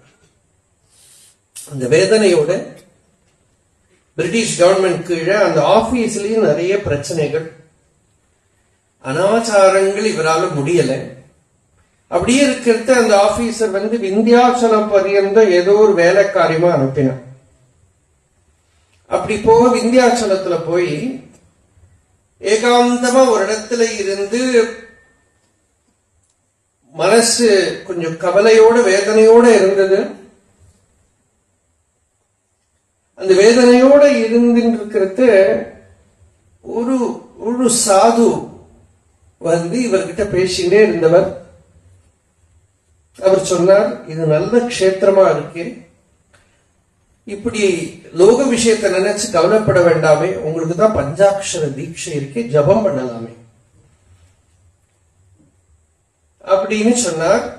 சரிதான், நீங்க சொல்றது ரொம்ப கரெக்ட் அப்படின்னு யார் சொன்னாலும் ஏத்துக்கிறது வழக்கம். அவர் சொல்லிட்டு போயிட்டார். அவர் போனதுக்கு அப்புறம் தான் இவர் நினைச்சு பார்க்கிறார், எனக்கு பஞ்சாட்சர தீட்சை இருக்குன்னு இவருக்கு எப்படி தெரியும், இவருக்கு எப்படி தெரியும். இவர் போயிட்டார். இவர் போன பிறகு இவர் அங்க விந்தியாச்சலத்துல இருந்து ஜபம் பண்றார். ஒரு மணி நேரம் 2 மணி நேரம் அந்த நாள்ல ஜபம் பண்ண இவருக்கு சிவதர்ஷனம் ஆயிடுது. அந்த சிவதர்ஷனம் ஒரு விசேஷம். அப்படின்னா ஒரு ரூபத்துல பகவான தரிசனம் பண்றதோ உள்ள தரிசனம் பண்றதோ எப்படி வேணா இருக்கலாம். ஆனா அவர் பின்னால சொன்னதாக அவர் எழுதினதாக ஒரு ஸ்லோகமாகவே சொல்லுவார். என்ன சொல்றாருன்னா, அந்த சிவதர்சனம் எப்படி இருந்ததான்னாக்கா பஞ்சாட்சரத்தால பண்ணப்பட்ட ஒரு மூர்த்தி. அப்படின்னா அந்த அந்த ரூபமே இருக்கோ இல்லையோ, அதுவே அந்த நமசிவாய வாழ்க நாதன் தாழ் வாழ்க அப்படிங்கிறோம் இல்லையா, அந்த நமசிவாயங்கிறது அவனோட மூர்த்தி. பஞ்சாட்சரமே அவனுக்கு உருவமாக, அந்த மந்திரமே அவனோட ரூபமாக, மந்திரமே அவனோட பாவமாக, அந்த மந்திரத்தை ஒரு ஜூஸா பண்ணி அதுக்குள்ள நிரப்பி வச்சா எப்படி இருக்கும் அந்த மாதிரி அது உள்ள அவருக்கு சித் பிரகாசமாயிடுத்து. அவருக்குள்ள அது ஒரு சித் சக்தியா மாறி எடுத்து. அவர்கிட்ட இருந்து யார் யாரு தீட்சை வாங்கிட்டாலோ அவளுக்குள்ள எல்லாம் எலக்ட்ரிக் கரண்ட் ஏறுற மாதிரி ஏறிவிடும் சொல்லுவான். அந்த மாதிரி அவருக்கு பஞ்சாட்சரம் சித்தமாயிடுத்து. அங்கிருந்து விந்தியாச்சலத்துல இருந்து அவர் திரும்ப வந்தார். கொஞ்ச நாள் இருந்தார். அவரோட பத்னி காலமாயிட்டார். பையன் இருந்தவன் பெரிய வித்வான், நல்லா படிச்சா, காசில இருக்க வித்வான்கள் கிட்ட எல்லாம் படிச்சான். ஆனா அத்தியாத்மமா ரொம்ப ஈடுபாடு இல்லாம லௌகிகத்துல ஈடுபாடு வந்து இதுலயும் கொஞ்சம் விரக்தி வந்துடுது அவருக்கு குடும்ப வாழ்க்கையிலையும். அப்படி இருக்கிற அந்த காசியிலேயே இருந்த ஒரு சன்னியாசி, சின்ன வயசு, ஒரு 10-24 வயசு சன்னியாசி. அவர் அங்க வேதாந்தம் எல்லாம் படிச்சு, சாஸ்திரங்கள்லாம் படிச்சு, மகா வாக்கிய விசாரம் எல்லாம் பண்ணி திருப்தி இல்லாம, மனசுல நிம்மதி இல்லாம இருக்கு. இவர் ஒரு கிரகஸ்தர் தானே. இவர்கிட்ட வந்து கொஞ்ச நாள் பழக பழக இவரோட சாநித்தியத்தினாலே, இவரோட உபதேசத்தினாலேயும், பஞ்சாட்சர உபதேசத்தினாலே அவருக்கு மனசுல உள்ள ஆத்மஸ்பூர்த்தி ஏற்பட்டு, நம்ம தட்சிணாமூர்த்தியோட முத்திரைன்னு சொல்றோமே, அந்த மாதிரி ஹிருதயத்துக்குள்ள அந்த சின்முத்திரை விளங்கி சின்முத்திரை பிரகாசம் ஆயிடுச்சு இந்த சன்னியாசிக்கு. அதுக்கப்புறம் அந்த யுவ சன்னியாசி இவர் கூடயே இருந்தார். இவர் கூடயே இருந்து இவர் கூடயே இவா எப்பவும் வேதாந்த விசாரம் எல்லாம் பண்ணிட்டு, பெரும்பாலும் உபனிஷத்து, பகவத்கீதை, இந்த கிரந்தங்களை எல்லாம் நிரந்தரம் பார்த்துட்டு தியானம் பண்ணிட்டு ஏகாந்தமா இருக்கணும்ங்கிறத விரும்பி காசியிலிருந்து கிளம்பி பல திவ்ய கஷேத்திரங்கள்ல ஏகாந்தமா இருந்தா, லாஸ்ட்ல திருப்பி கேரளா பக்கத்திலேயே ஒரு ஊர்ல, ஒரு மலையில இவரும் ஒரு யதி தர்மத்திலேயே இருந்து, பேர்லாம் மாத்திக்கல, சன்னியாசெல்லாம் பாகியமா எடுத்துக்கல, ஆனா அப்படியே ஒரு தபோனிஷ்டராக இருந்து சரீரத்தை விட்டார். அந்த சன்னியாசி கூட இருந்தவர் வழியா நிறைய சன்னியாசிகள் தீட்சை எடுக்கிறவர்களா இருந்தாங்க அந்த காலத்துல.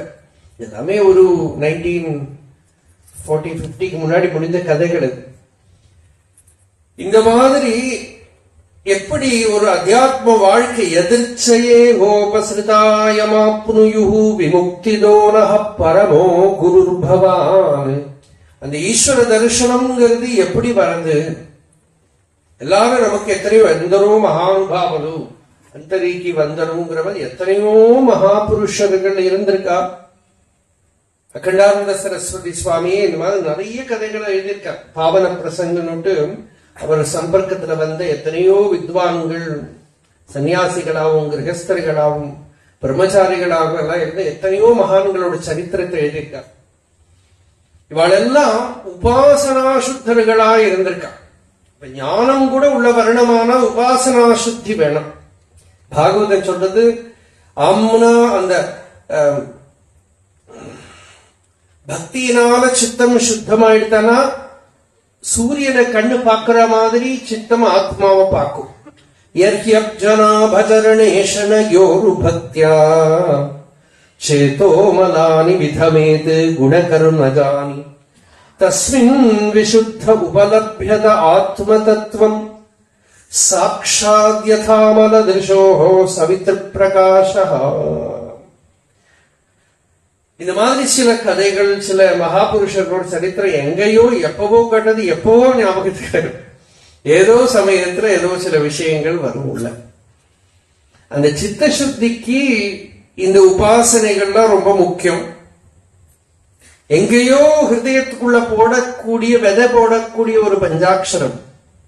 திருநாவுக்கரசர் தேவாரம் ஒரு தேவாரத்துல சொல்றாரு, இந்த சிவநாமத்தை வித்து போட்டு பக்திங்கிற நீரை அதுல பாய்ச்சு தபசுங்கிற வேலி கட்டி காப்பாத்தி பெரிய மகாபாவம்ங்கிற மரமா வளர்ந்து அனுபவமா வளர்ந்து இருக்கிறது. அப்படி அத்தியாத்ம சாதனைய பூர்த்தி பண்ணணும் வாழ்க்கையில. அந்த ஈஸ்வர சாட்சா்காரம்ங்கிறது ஈஸ்வரன் நமக்குள்ள ஆத்மஸ்வரூபமா அனுபவஸ்வரூபமா இருக்கான். அந்த அனுபவத்தை நமக்கு சித்தமா பண்ணிக்கணுமான ஞானம் வேணும், பக்தி வேணும், தபஸ் வேணும், சத் சங்கம் முக்கியமா வேணும். அதனால்தான் அடியாருக்கும் அடியேன் தில்லைவாழ் அந்தனதும் அடியார்க்கும் அடியேன் திருநீலகண்டத்து குயவனார்க்கும் அடியேன். சத் சங்கம் தேவை.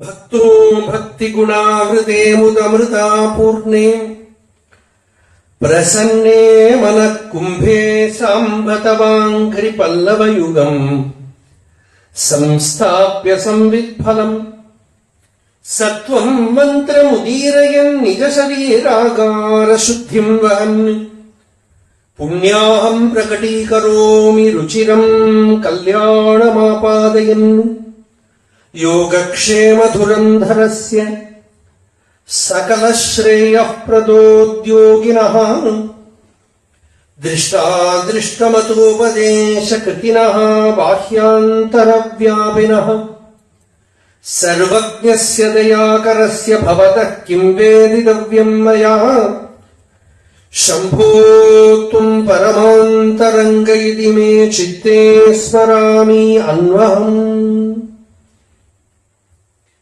योगक्षेम धुरन्धरस्य கீதையில பகவான் சொல்றார், மனதை வேற எந்த விஷயத்திலையும் விடாம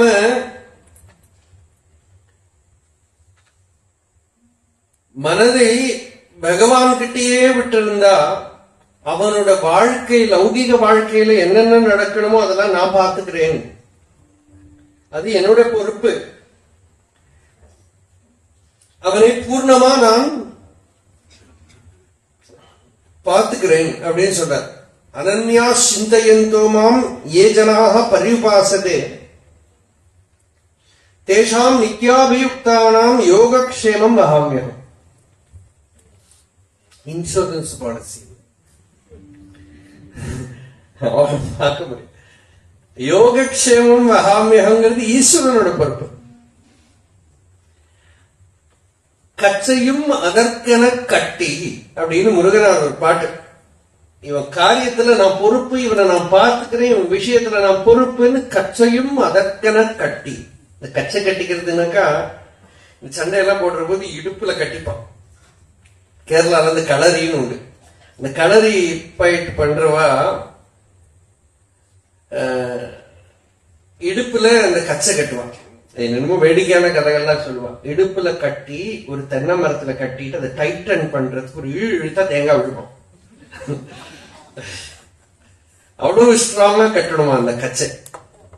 அது மாதிரி ஈஸ்வரன் இந்த ஜீவனை காப்பாத்துறதுக்காக கச்சையும் அதற்கென கட்டி அவன் கச்சை கட்டின்னு இருக்கான்.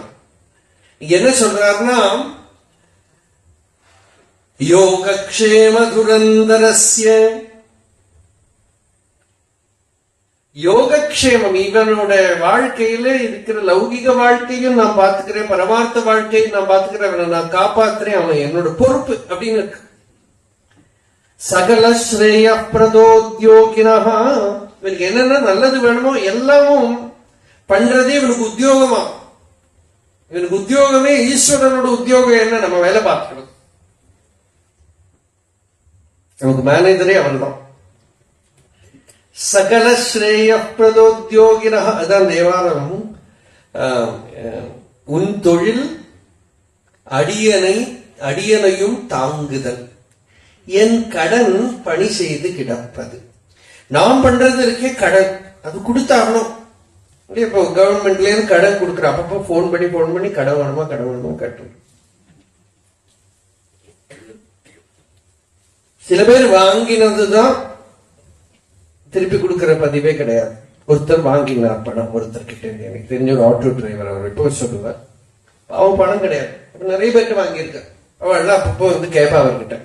இவர் சொல்வார், உங்ககிட்ட இருந்து நான் வாங்கின பணம் உங்களுக்கு திரும்ப தரத்துக்கு இருக்கிற பணமாக்குனா எனக்கு கிடைக்கும் இல்லையா? அதனால திருப்ப கொடுக்கறதுக்கு இருக்கிற பணம் இல்லைன்னா எங்க இலையும் வராது. நான் என்ன பண்ண முடியும்? லாஜிக் கரெக்டா இருக்கு இல்லையா? அதனால கடன் திரும்ப கொடுத்தாதான் நமக்கு சந்தோஷம் வரும். அதனால என் தொழில் என் கடன் பணி செய்து கிடப்பது.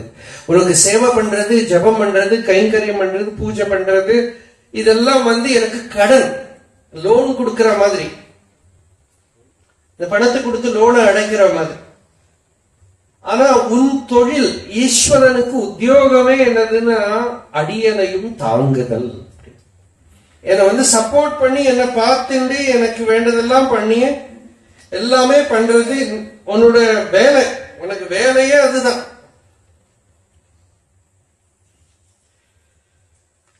அதனால நீதான் எனக்கு அம்மா, நீதான் எனக்கு அப்பா, எல்லாமுமே நீதான், உன்னை தவிர எனக்கு வேற யாரும் கதி இல்லை அப்படின்னு பாடுறார் திருநாவுக்கரசர். அம்மையே அப்பனே,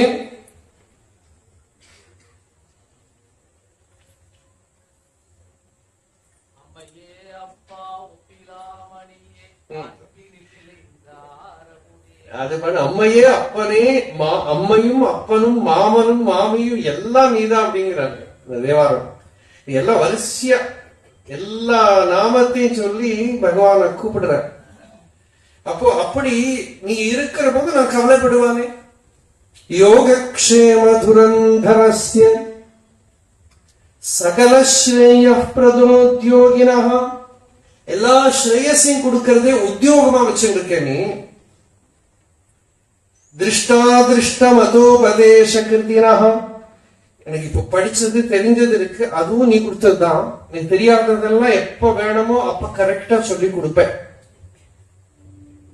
திருஷ்டாதிருஷ்ட மதோபதேச கிருத்தினா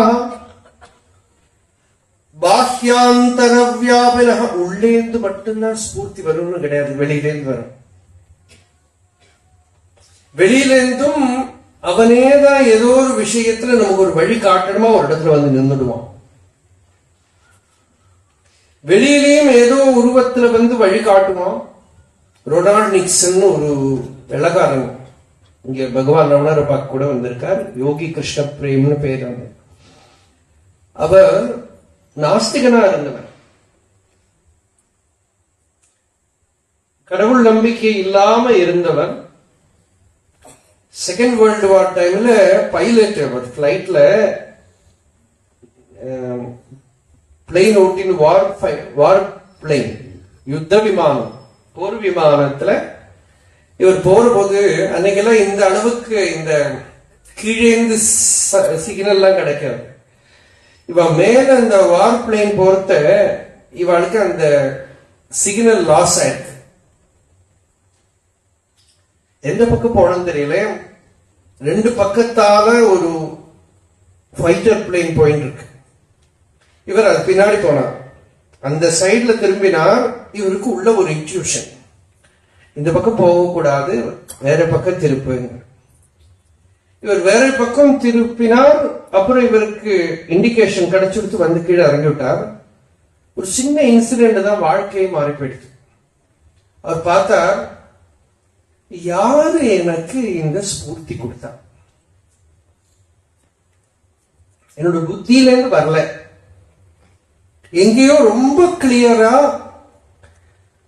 ஒரே ஒரு வழிதான் கிடைச்சா, அந்த வழியா போகாது, இந்த வழியா திரும்புன்னு ஒருத்தர் யாரோ உள்ளேன்னு சொன்னார். இப்படி ஒரு அறிவு இருக்கிறத, இப்படி ஒரு வழிகாட்டி இருக்கிறத நான் இதுக்கு உலகத்துல அலையணும் அப்படியே விட்டுட்டேன். அப்புறம் விருந்தாவனத்துல ரொம்ப எல்லாருக்கும் ஆதரவுக்குரிய ஒரு சாதுவா இருந்தாருங்க. கையில எப்போ ஒரு கிருஷ்ண விக்கிரகத்தை வச்சுட்டே இருப்பார். இங்க பகவான் ரமணர் கூட அந்த விக்கிரகத்தெல்லாம் வாங்கி பார்த்திருக்காரு அவர்கிட்ட, ரொம்ப பக்தியோட இருப்பார். அப்போ பாஹ்யாந்தரவியாபின, உள்ள ஒரு ஸ்பூர்த்தி ரூபமா, வெளியில ஒரு ரூபமா இல்லையா? இப்ப பகவான் ரமணருக்கு கூட அருணாச்சலம் அப்படி நாமம் கேட்டதுமே உள்ள வந்துடுது. ஞானம் வெளியில ஒரு குருட்டேந்து வரல, உள்ளே வந்துடுது. ஆணவ மலம், மாயாமலம், கர்ம மலம், 3 மலமும் இருக்கிறவாளுக்கு எல்லாம் சரியே, யோகம், கிரியை எல்லாம் வேணும். ஆனா இந்த ஆணவ மலம் மட்டுமா சில ஜீவன் வருமா? அந்த ஜீவனுக்கு வெளியில உபதேஷ்டா வேணும்ங்கிறது இல்ல, உள்ளேந்தே வழி கொண்டுடும். அவளுக்கு தன்மையிலேயே ஈஸ்வரன் விளங்குவர், முன்னிலையோ படற்கையோ வேண்டாம். அப்படி வந்தது பகவான் ரமணரோட கதை. உள்ளேயே அவளுக்கும் குரு வேணும். ஆனா குரு யாரு? ஆத்மாவே குரு, அந்தர்யாமியே குரு. தொம் சர்வ சர்வாந்தரஹா, அந்த ஹிருதயத்துக்குள்ள இருந்து அந்தர்யாமியா இருந்துட்டு ஈஸ்வரன் அனுபவத்தை கொடுத்தான். நெஞ்சம் உமக்கே இடமாக வைத்தேன் அப்படிங்கிற அந்த நெஞ்சத்திலேயே அவனுக்கு ஒரு இடம், ஹிருதயத்துக்குள்ளேயே ஈஸ்வரன் விளங்கினான், பிரகாசிச்சான்.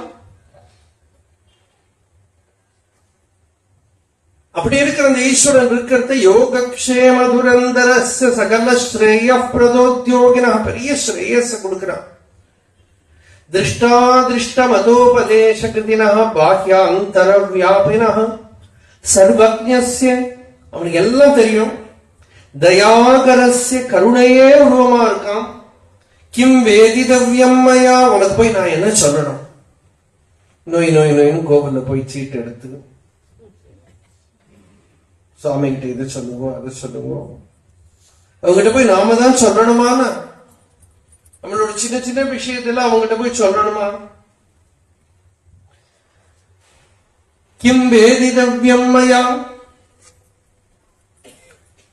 சம்போத்வம் பரமாந்தரங்க இதிமே சித்தே ஸ்மராம்யன்வஹம். ஹே சம்போ, நீ எல்லாரும் பரமாந்தரங்கா, ஹிருதயத்துக்குள்ள இருக்க. எப்படி தெரிஞ்சா நம்ம பகவான் கிட்ட ஒண்ணுமே கேட்க மாட்டோம் இல்லையா? அருணாச்சலத்துல கிரி பிரதட்சணம் பண்றோம், அண்ணாமலையார பாக்குறதே திருப்தி. அதெல்லாம் அடிக்க வைக்க வேண்டாம். என்னென்னமோ நடந்துட்டு இருக்கு இல்லையா? இப்ப வேடிக்கையா என்னென்னமோ நடக்க, வீடு கட்டலாம், அதை கட்டலாம், இருக்கட்டும், என்னென்னமோ ஆசை. இது எதுவுமே உள்ள வேண்டாம். ஏன்னா உனக்கு தெரியுமே, நீ யோகக்ஷேம துரந்தரா, உன்னையே எனக்கு கிடைச்சிருக்கிற போது உங்ககிட்ட இது கூட அதை கூடன்னு கேட்கணுமா? துவம் சர்வ சர்வாந்தரா, நீ எல்லாரோட ஹிருதயத்துக்குள்ளேயும் இருக்க.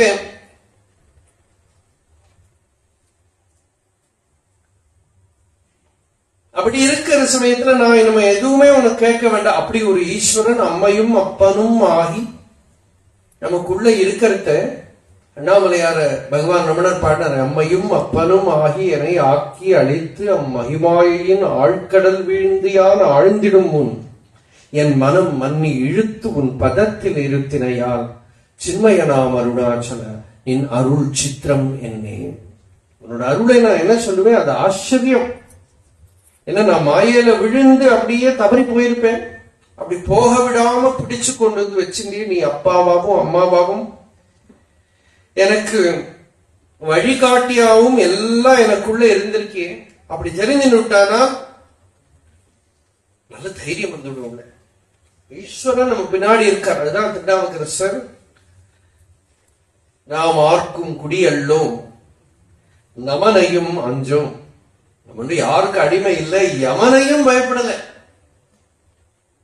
யமனை பயப்படுறது தானே ரொம்ப முக்கியமா இருக்கு. நமனையும் அஞ்சோம் நரகத்தில் இடப்படும்.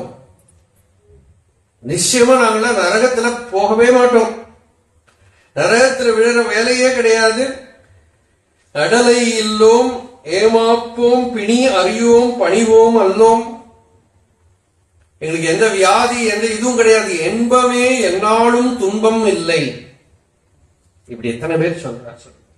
ஆனந்தமா இருக்கே, சந்தோஷமா. எப்ப பார்த்தாலும் கம்ப்ளைண்ட் தான் இல்லையா? கோவில்ல போனா சுவாமிக்கே போர் அடிச்சுட்டோம்.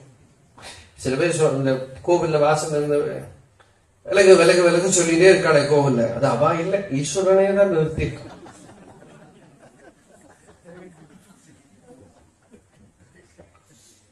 எங்களுக்கே கஷ்டம் தெரியறது, அவருக்கு என்ன கஷ்டமா இருக்கும்? அப்படி இன்பமே என்னாலும் துன்பம் இல்லை அப்படின்னு இருந்தா ஈஸ்வரன் பிடிச்சு கூடைய வச்சுருவார். அவர் பின்னாடி நடப்புறான். பாகவதத்துல சொல்றார், ஆசையே இல்லாதவன், எதுவும் விருப்பம் இல்லாத ஆக்ரகம் இல்லாதவன், எல்லாருக்கும் நண்பரா இருக்கிறவன், அப்படி ஒரு பக்தன் இருந்தானா அவன் பின்னாடி நான் நடப்பேன். எதுக்கு? அவன் பாத தூசி என் மேல பட்டு என்ன சுத்தம் பண்ணிக்கிறது. நிரபேட்சம் முனிம் சாந்தம் நிர்வைரம் சமதர்சனம் அனுவ்ரஜாமியகம் நித்தியம் பூயேதி அங்கிரி ரேணுபிஹி. அவனோட பாத தூசியினால என்ன சுத்தம் பண்ணிக்கிறதுக்கு நான் பின்னால போவேன்.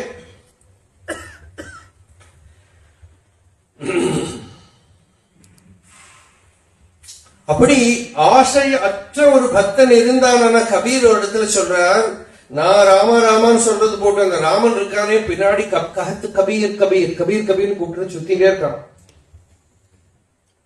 இந்த ராமன் எனக்கு பின்னாடி சுத்திட்டே இருக்கான். அதுதான் ஆச்சரியம். சுவாமி ராமதாஸ் ஒரு நாளைக்கு ஒரு கதை சொல்றார். இன்னைக்கு காத்தால என்ன நடந்தது தெரியுமா? ராமன் வந்தான். ரொம்ப இன்ட்ரெஸ்டிங் ஸ்டோரி. ராமன் வந்தான். ராமதாஸ் எழுந்திருந்ததுமே அவன் கட்டில் பக்கத்துல உட்கார்ந்துட்டு ராமதாஸ் அப்படின்னு கூப்பிட்டார். ஏன் ராமா? இல்ல நான் மட்டும்தான் இருக்கேன், நீ கிடையாது அப்படின்னு சொன்னான். அப்போ சொல்றார் ராமதாஸ் சொன்னார் சரி. அப்புறம் போய் முகம் கழுவ போய் பல்லெல்லாம் தேய்க்கிற போது கண்ணாடிக்குள்ள பார்த்தா இவன் நிக்கிறான். ராமதாஸ் நான் மட்டும்தான் இருக்கேன், நீ கிடையாது அப்படின்னா. அப்புறம் போய் குளிக்க போற இடத்துல போனா அங்க ராமர் இருக்கார்.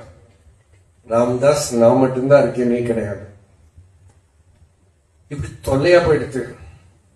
சொல்ற நான் எப்போ நான் இருக்கேன்னு சொன்னேன், நீ தான் இருக்கேன் எனக்கு தெரியுமே, எப்போ நான் இருக்கேன்னு சொன்ன, இல்ல சொன்னேன் அவ்வளவுதான் அப்படின்னு சொல்லி பிரேக்ஃபாஸ்ட் சாப்பிடறதுக்கு டிஃபன் சாப்பிட போற அங்க உட்கார்ந்துட்டு நான் மட்டும்தான் இருக்கேன், நீ கிடையாது அப்படின்னா ராமன். லாஸ்ட்ல சுவாமி ராமதாஸ் சொல்றாரு, இப்படி நாள் பூரா ஆச்சு, எனக்கு தூங்கணும் ராத்திரி, அப்போ உட்கார்ந்துட்டு இருக்கான் பக்கத்துல. ராமதாஸ் நான் மட்டும்தான் இருக்கேன், தெரிஞ்சுக்கோ நீ கிடையாது. அப்போ ராமதாஸ் என்ன பண்ணேன், ஒரு மிட்டாய் எடுத்து ராமனோட வாயில போட்டேன். அவன் சப்பிண்டே இருக்கிறத தூங்கி போயிட்டான். அப்போ இந்த பக்தர் கேட்டா, சுவாமிஜி அது எப்படி ராமனோட வாயில நீங்க மிட்டாய் போட முடிஞ்சது கேட்டா. ராமதாஸ் புட்டிட்டு நீ சோறு தன்னோட வாயிலேயே போட்டு. அதுதான் ஒரு மிஸ்டரி. அது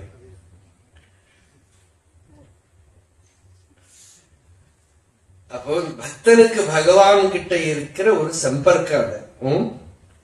அது வரும்போது அந்த ஈஸ்வரனை தெரிஞ்சுக்கிற போது பரவாந்தரங்கைதிமே சித்தே ஸ்மரம் என்னும். அந்த ஈஸ்வரன் யாரு? நம்மளை பார்த்து நமக்கு அம்மையே அப்பனே அப்படின்னு பகவானை கூப்பிடுறோமே, எல்லாமா இருக்கக்கூடிய அந்த ஈஸ்வரன் நம்ம ஹிருதயத்துக்குள்ள அந்தர்யாமியாக ஆத்மாவாக இருக்கா. எங்க போனாலும் அவனை பார்க்கலாம். யாரோ உருவத்தில் அவன் வந்து வழி காட்டுவான். நமக்கு ஒன்னும் வழி காட்டுறதுக்கு ஆள் இல்லை. அதான் சங்கராச்சாரிய சொல்றாரு, மாதாச்ச பார்வதி தேவி, பிதா தேவோ மகேஸ்வரா, பாந்தவாக சிவபக்தாச்ச ஸ்வதேசோ புவனத்ரயம். எந்த இடத்துக்கு போய் யாரோ இருப்பா பிக்ஷை பண்றதுக்கு, சாப்பாடு கொடுக்க பக்தனுக்கு. சுவாமி விவேகானந்தன் அமெரிக்கால சிகாகோல அந்த மத சம்மேளனம் நடக்க போறதுன்னு போனவர். அங்க போன இடத்துல தங்கறதுக்கு இடம் கிடையாது. ரொம்ப குளிர்காலம். வெளியில ஒரு இந்த வீப்ப மாதிரி இருக்கு, அதுல போய் படுத்துட்டு இருக்கார். எங்க போனோம்னு தெரியல. அப்ப அவர் சொல்றார், அந்த அம்பாள் அந்த பவதாரிணி அதுக்கு எதிர்த்தா போல வீட்டுல இருக்கிற ஒரு லேடியோட உள்ள போந்துட்டான். அந்த அம்மா இறங்கி வந்து கேக்குறா, நீங்க சிகாகோ இந்த பார்லிமெண்ட் ஆஃப் ரிலீஜியன்ஸ் பேச வந்திருக்கீங்களான்னு கேட்டு. ஆச்சரியமா இருந்தது. இவருக்கு கிரெடென்ஷியல் கிடையாது, யாரும் சர்டிஃபை பண்றதுக்கு ஆளு கிடையாது. அப்படி இருக்கிறத எதிர்த்து அந்த வீட்டு வாசல்ல படுத்துட்டு இருக்காரு. தங்கத்துக்கு இடத்துல பணம் தெரிந்து போயிடுத்து. அந்த அம்மா கூட்டிட்டு போய் ப்ரொஃபசர் ரைட்னு ஒருத்தருக்கு இன்ட்ரோடியூஸ் பண்றார். அந்த ப்ரொஃபசர் ரைட்டு கிட்ட இவர் கொஞ்ச நேரம் பேசினதுக்கு அப்புறம், நீங்க நிச்சயமா நாளைக்கு அந்த இதுல, ஏன்னா இவர் லிஸ்ட்ல இல்ல. இவர் ஆச்சரியம் பாருங்க, எது அவர் அவ்வளவு உலகம் பூரா அறிய வச்சதோ அந்த ஒரு ப்ரோக்ராம்ல இவருக்கு லிஸ்ட்ல இடம் கிடைக்கல பேரு. ஆனா இன்ஜூஷன் இங்க இருந்து கிளம்புற போது சுவாமி துரியானந்தா கிட்ட சொல்றாரு, ஹரிபாய் நான் போறேனே, இந்த அரேஞ்ச்மெண்ட் இதுக்காகத்தான் அப்படின்னு. இந்த ஹோல் அரேஞ்ச்மெண்ட் இதுக்காகத்தான். ஆனா அங்க போனா இவர் லிஸ்ட்ல இல்ல. இவர் போய் எத்தனையோ மாசத்துக்கு அப்புறம் தான் தொடங்க போறது. என்னென்னமோ பணம் இல்ல கையில, எல்லாம் தீர்ந்து போயிடுத்து. எல்லாத்துக்கு அப்புறம் அந்த ப்ரொஃபசர் ரைட் கிட்ட எனக்கு இன்ட்ரடக்ஷன் இல்லை அப்படின்னப்போ, கிரெடென்ஷியல் இல்லை அப்படிங்கிற போது அவர் சொல்றார், உங்ககிட்ட கிரெடென்ஷியல் கேட்கறது சூரியன் கிட்ட பிரகாசிக்கிறதுக்கு என்ன ரைட் இருக்கு கேட்கிற மாதிரி. நான் எழுதி கொடுக்குறேன்னு சொல்லி அவர் தான் இன்ட்ரடியூஸ் பண்ணி வச்சாங்க. எங்கேயோ போக ஈஸ்வரனோட யோகக்ஷேம சக்தி எப்படி இல்லாமோ வேலை பண்ணும். இன்னும் வழிகாட்டுறதுக்கு இல்ல, ஹெல்ப் பண்றதுக்கு ஆள் இல்லை, இப்படி எல்லாம் நிற்கவே நிற்காது. யாரோ வருவா, ஏதோ வழியில நடக்கும் யோகக்ஷேம. இதான் துரந்தர. அந்த யோகக்ஷேம சக்தியை தெரிஞ்சுக்கிறதுக்காக தான் சன்னியாசிகள் கூட கொஞ்ச நாளைக்கு பரிவிரஜனம் பண்றா.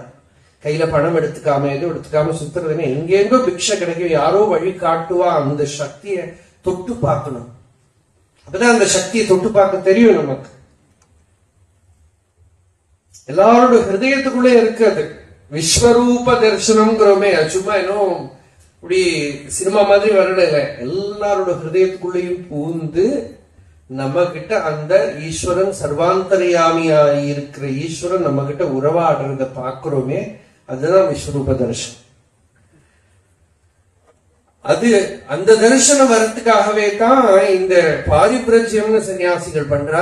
அது யோகக்ஷேம சக்தியை சாட்சாத்காரம் பண்றதுக்காக. யோகக்ஷேம துரந்தரஸ்ய சுவாமி தபோவன் மகாராஜ் ஹிமாலயத்தில் சுத்துற போது ஒரு கிராமம் திருடர்கள் தான் கைலாச யாத்திரா போறத. அங்க போய் எல்லாரும் சொன்னா அந்த இடத்துல திருடர்கள், இவர்கிட்ட திருடுறதுக்கு ஒண்ணுமே இல்லையே. போனது கரெக்டா ஒரு குதிரை மேல ஒரு பெரிய கொள்ளக்காரன் வந்தான். வந்து இறங்கினா இவரை பார்த்தாரு. இவரோட பேக்ல எல்லாம் கையை போட்டு பார்த்தா, எல்லாம் போய் பார்த்தா, பேக்கெட்ல பார்த்தா ஒண்ணும் இல்லை. இவர்கிட்ட ஏதோ பாஷையில கேட்டா இவர் சொன்னா பசிக்கிறது ரொம்ப அப்படின்னு அந்த கொள்ளக்காரங்கிட்ட, திருடங்கிட்ட கேட்டான். அவன் ரொம்ப உள்ள முருகி போய் குதிரையில போய் இந்த மா பொடியெல்லாம் எடுத்துன்னு வந்து இவருக்கு பிக்ஷை போட்டு அவன் சொன்னான், மகாராஜ் நீங்க கேட்கறீங்க, எனக்கு கொடுக்கறதுக்கு ஒண்ணுமே இல்லையே. அவன் அந்த பொசிஷனுக்கு போயிட்டான். இங்க இருந்து கொஞ்சம் தூரம் போனா எங்க கிராமம் இருக்கு, நீங்க அங்க வந்தேன்னா பிக்ஷை பண்றேன், சாப்பாடு கொடுக்குறேன். இல்லையப்பா எனக்கு அந்த வழி வர முடியாதுன்னு போயிட்டேன். அப்போ அந்த ஈஸ்வரனோட யோகக்ஷேம சக்தி இருக்கு பாருங்க, எல்லா இடத்துலயும் ப்ரொடெக்ஷன் தான். அந்த சரணாகதி பண்ணி இருக்கிறவனுக்கு எல்லாரோட ஹிருதயத்துக்குள்ள இருக்காங்க. சம்போத்வம் பரமாந்தரங்கை திமே சித்தே ஸ்மராமி அன்வகம். இப்படி அந்த ஈஸ்வரனை, அந்த சிவபக்தின்னு சொல்றோமே, அதுவே சிவானுபவம் அப்படிங்கிறது.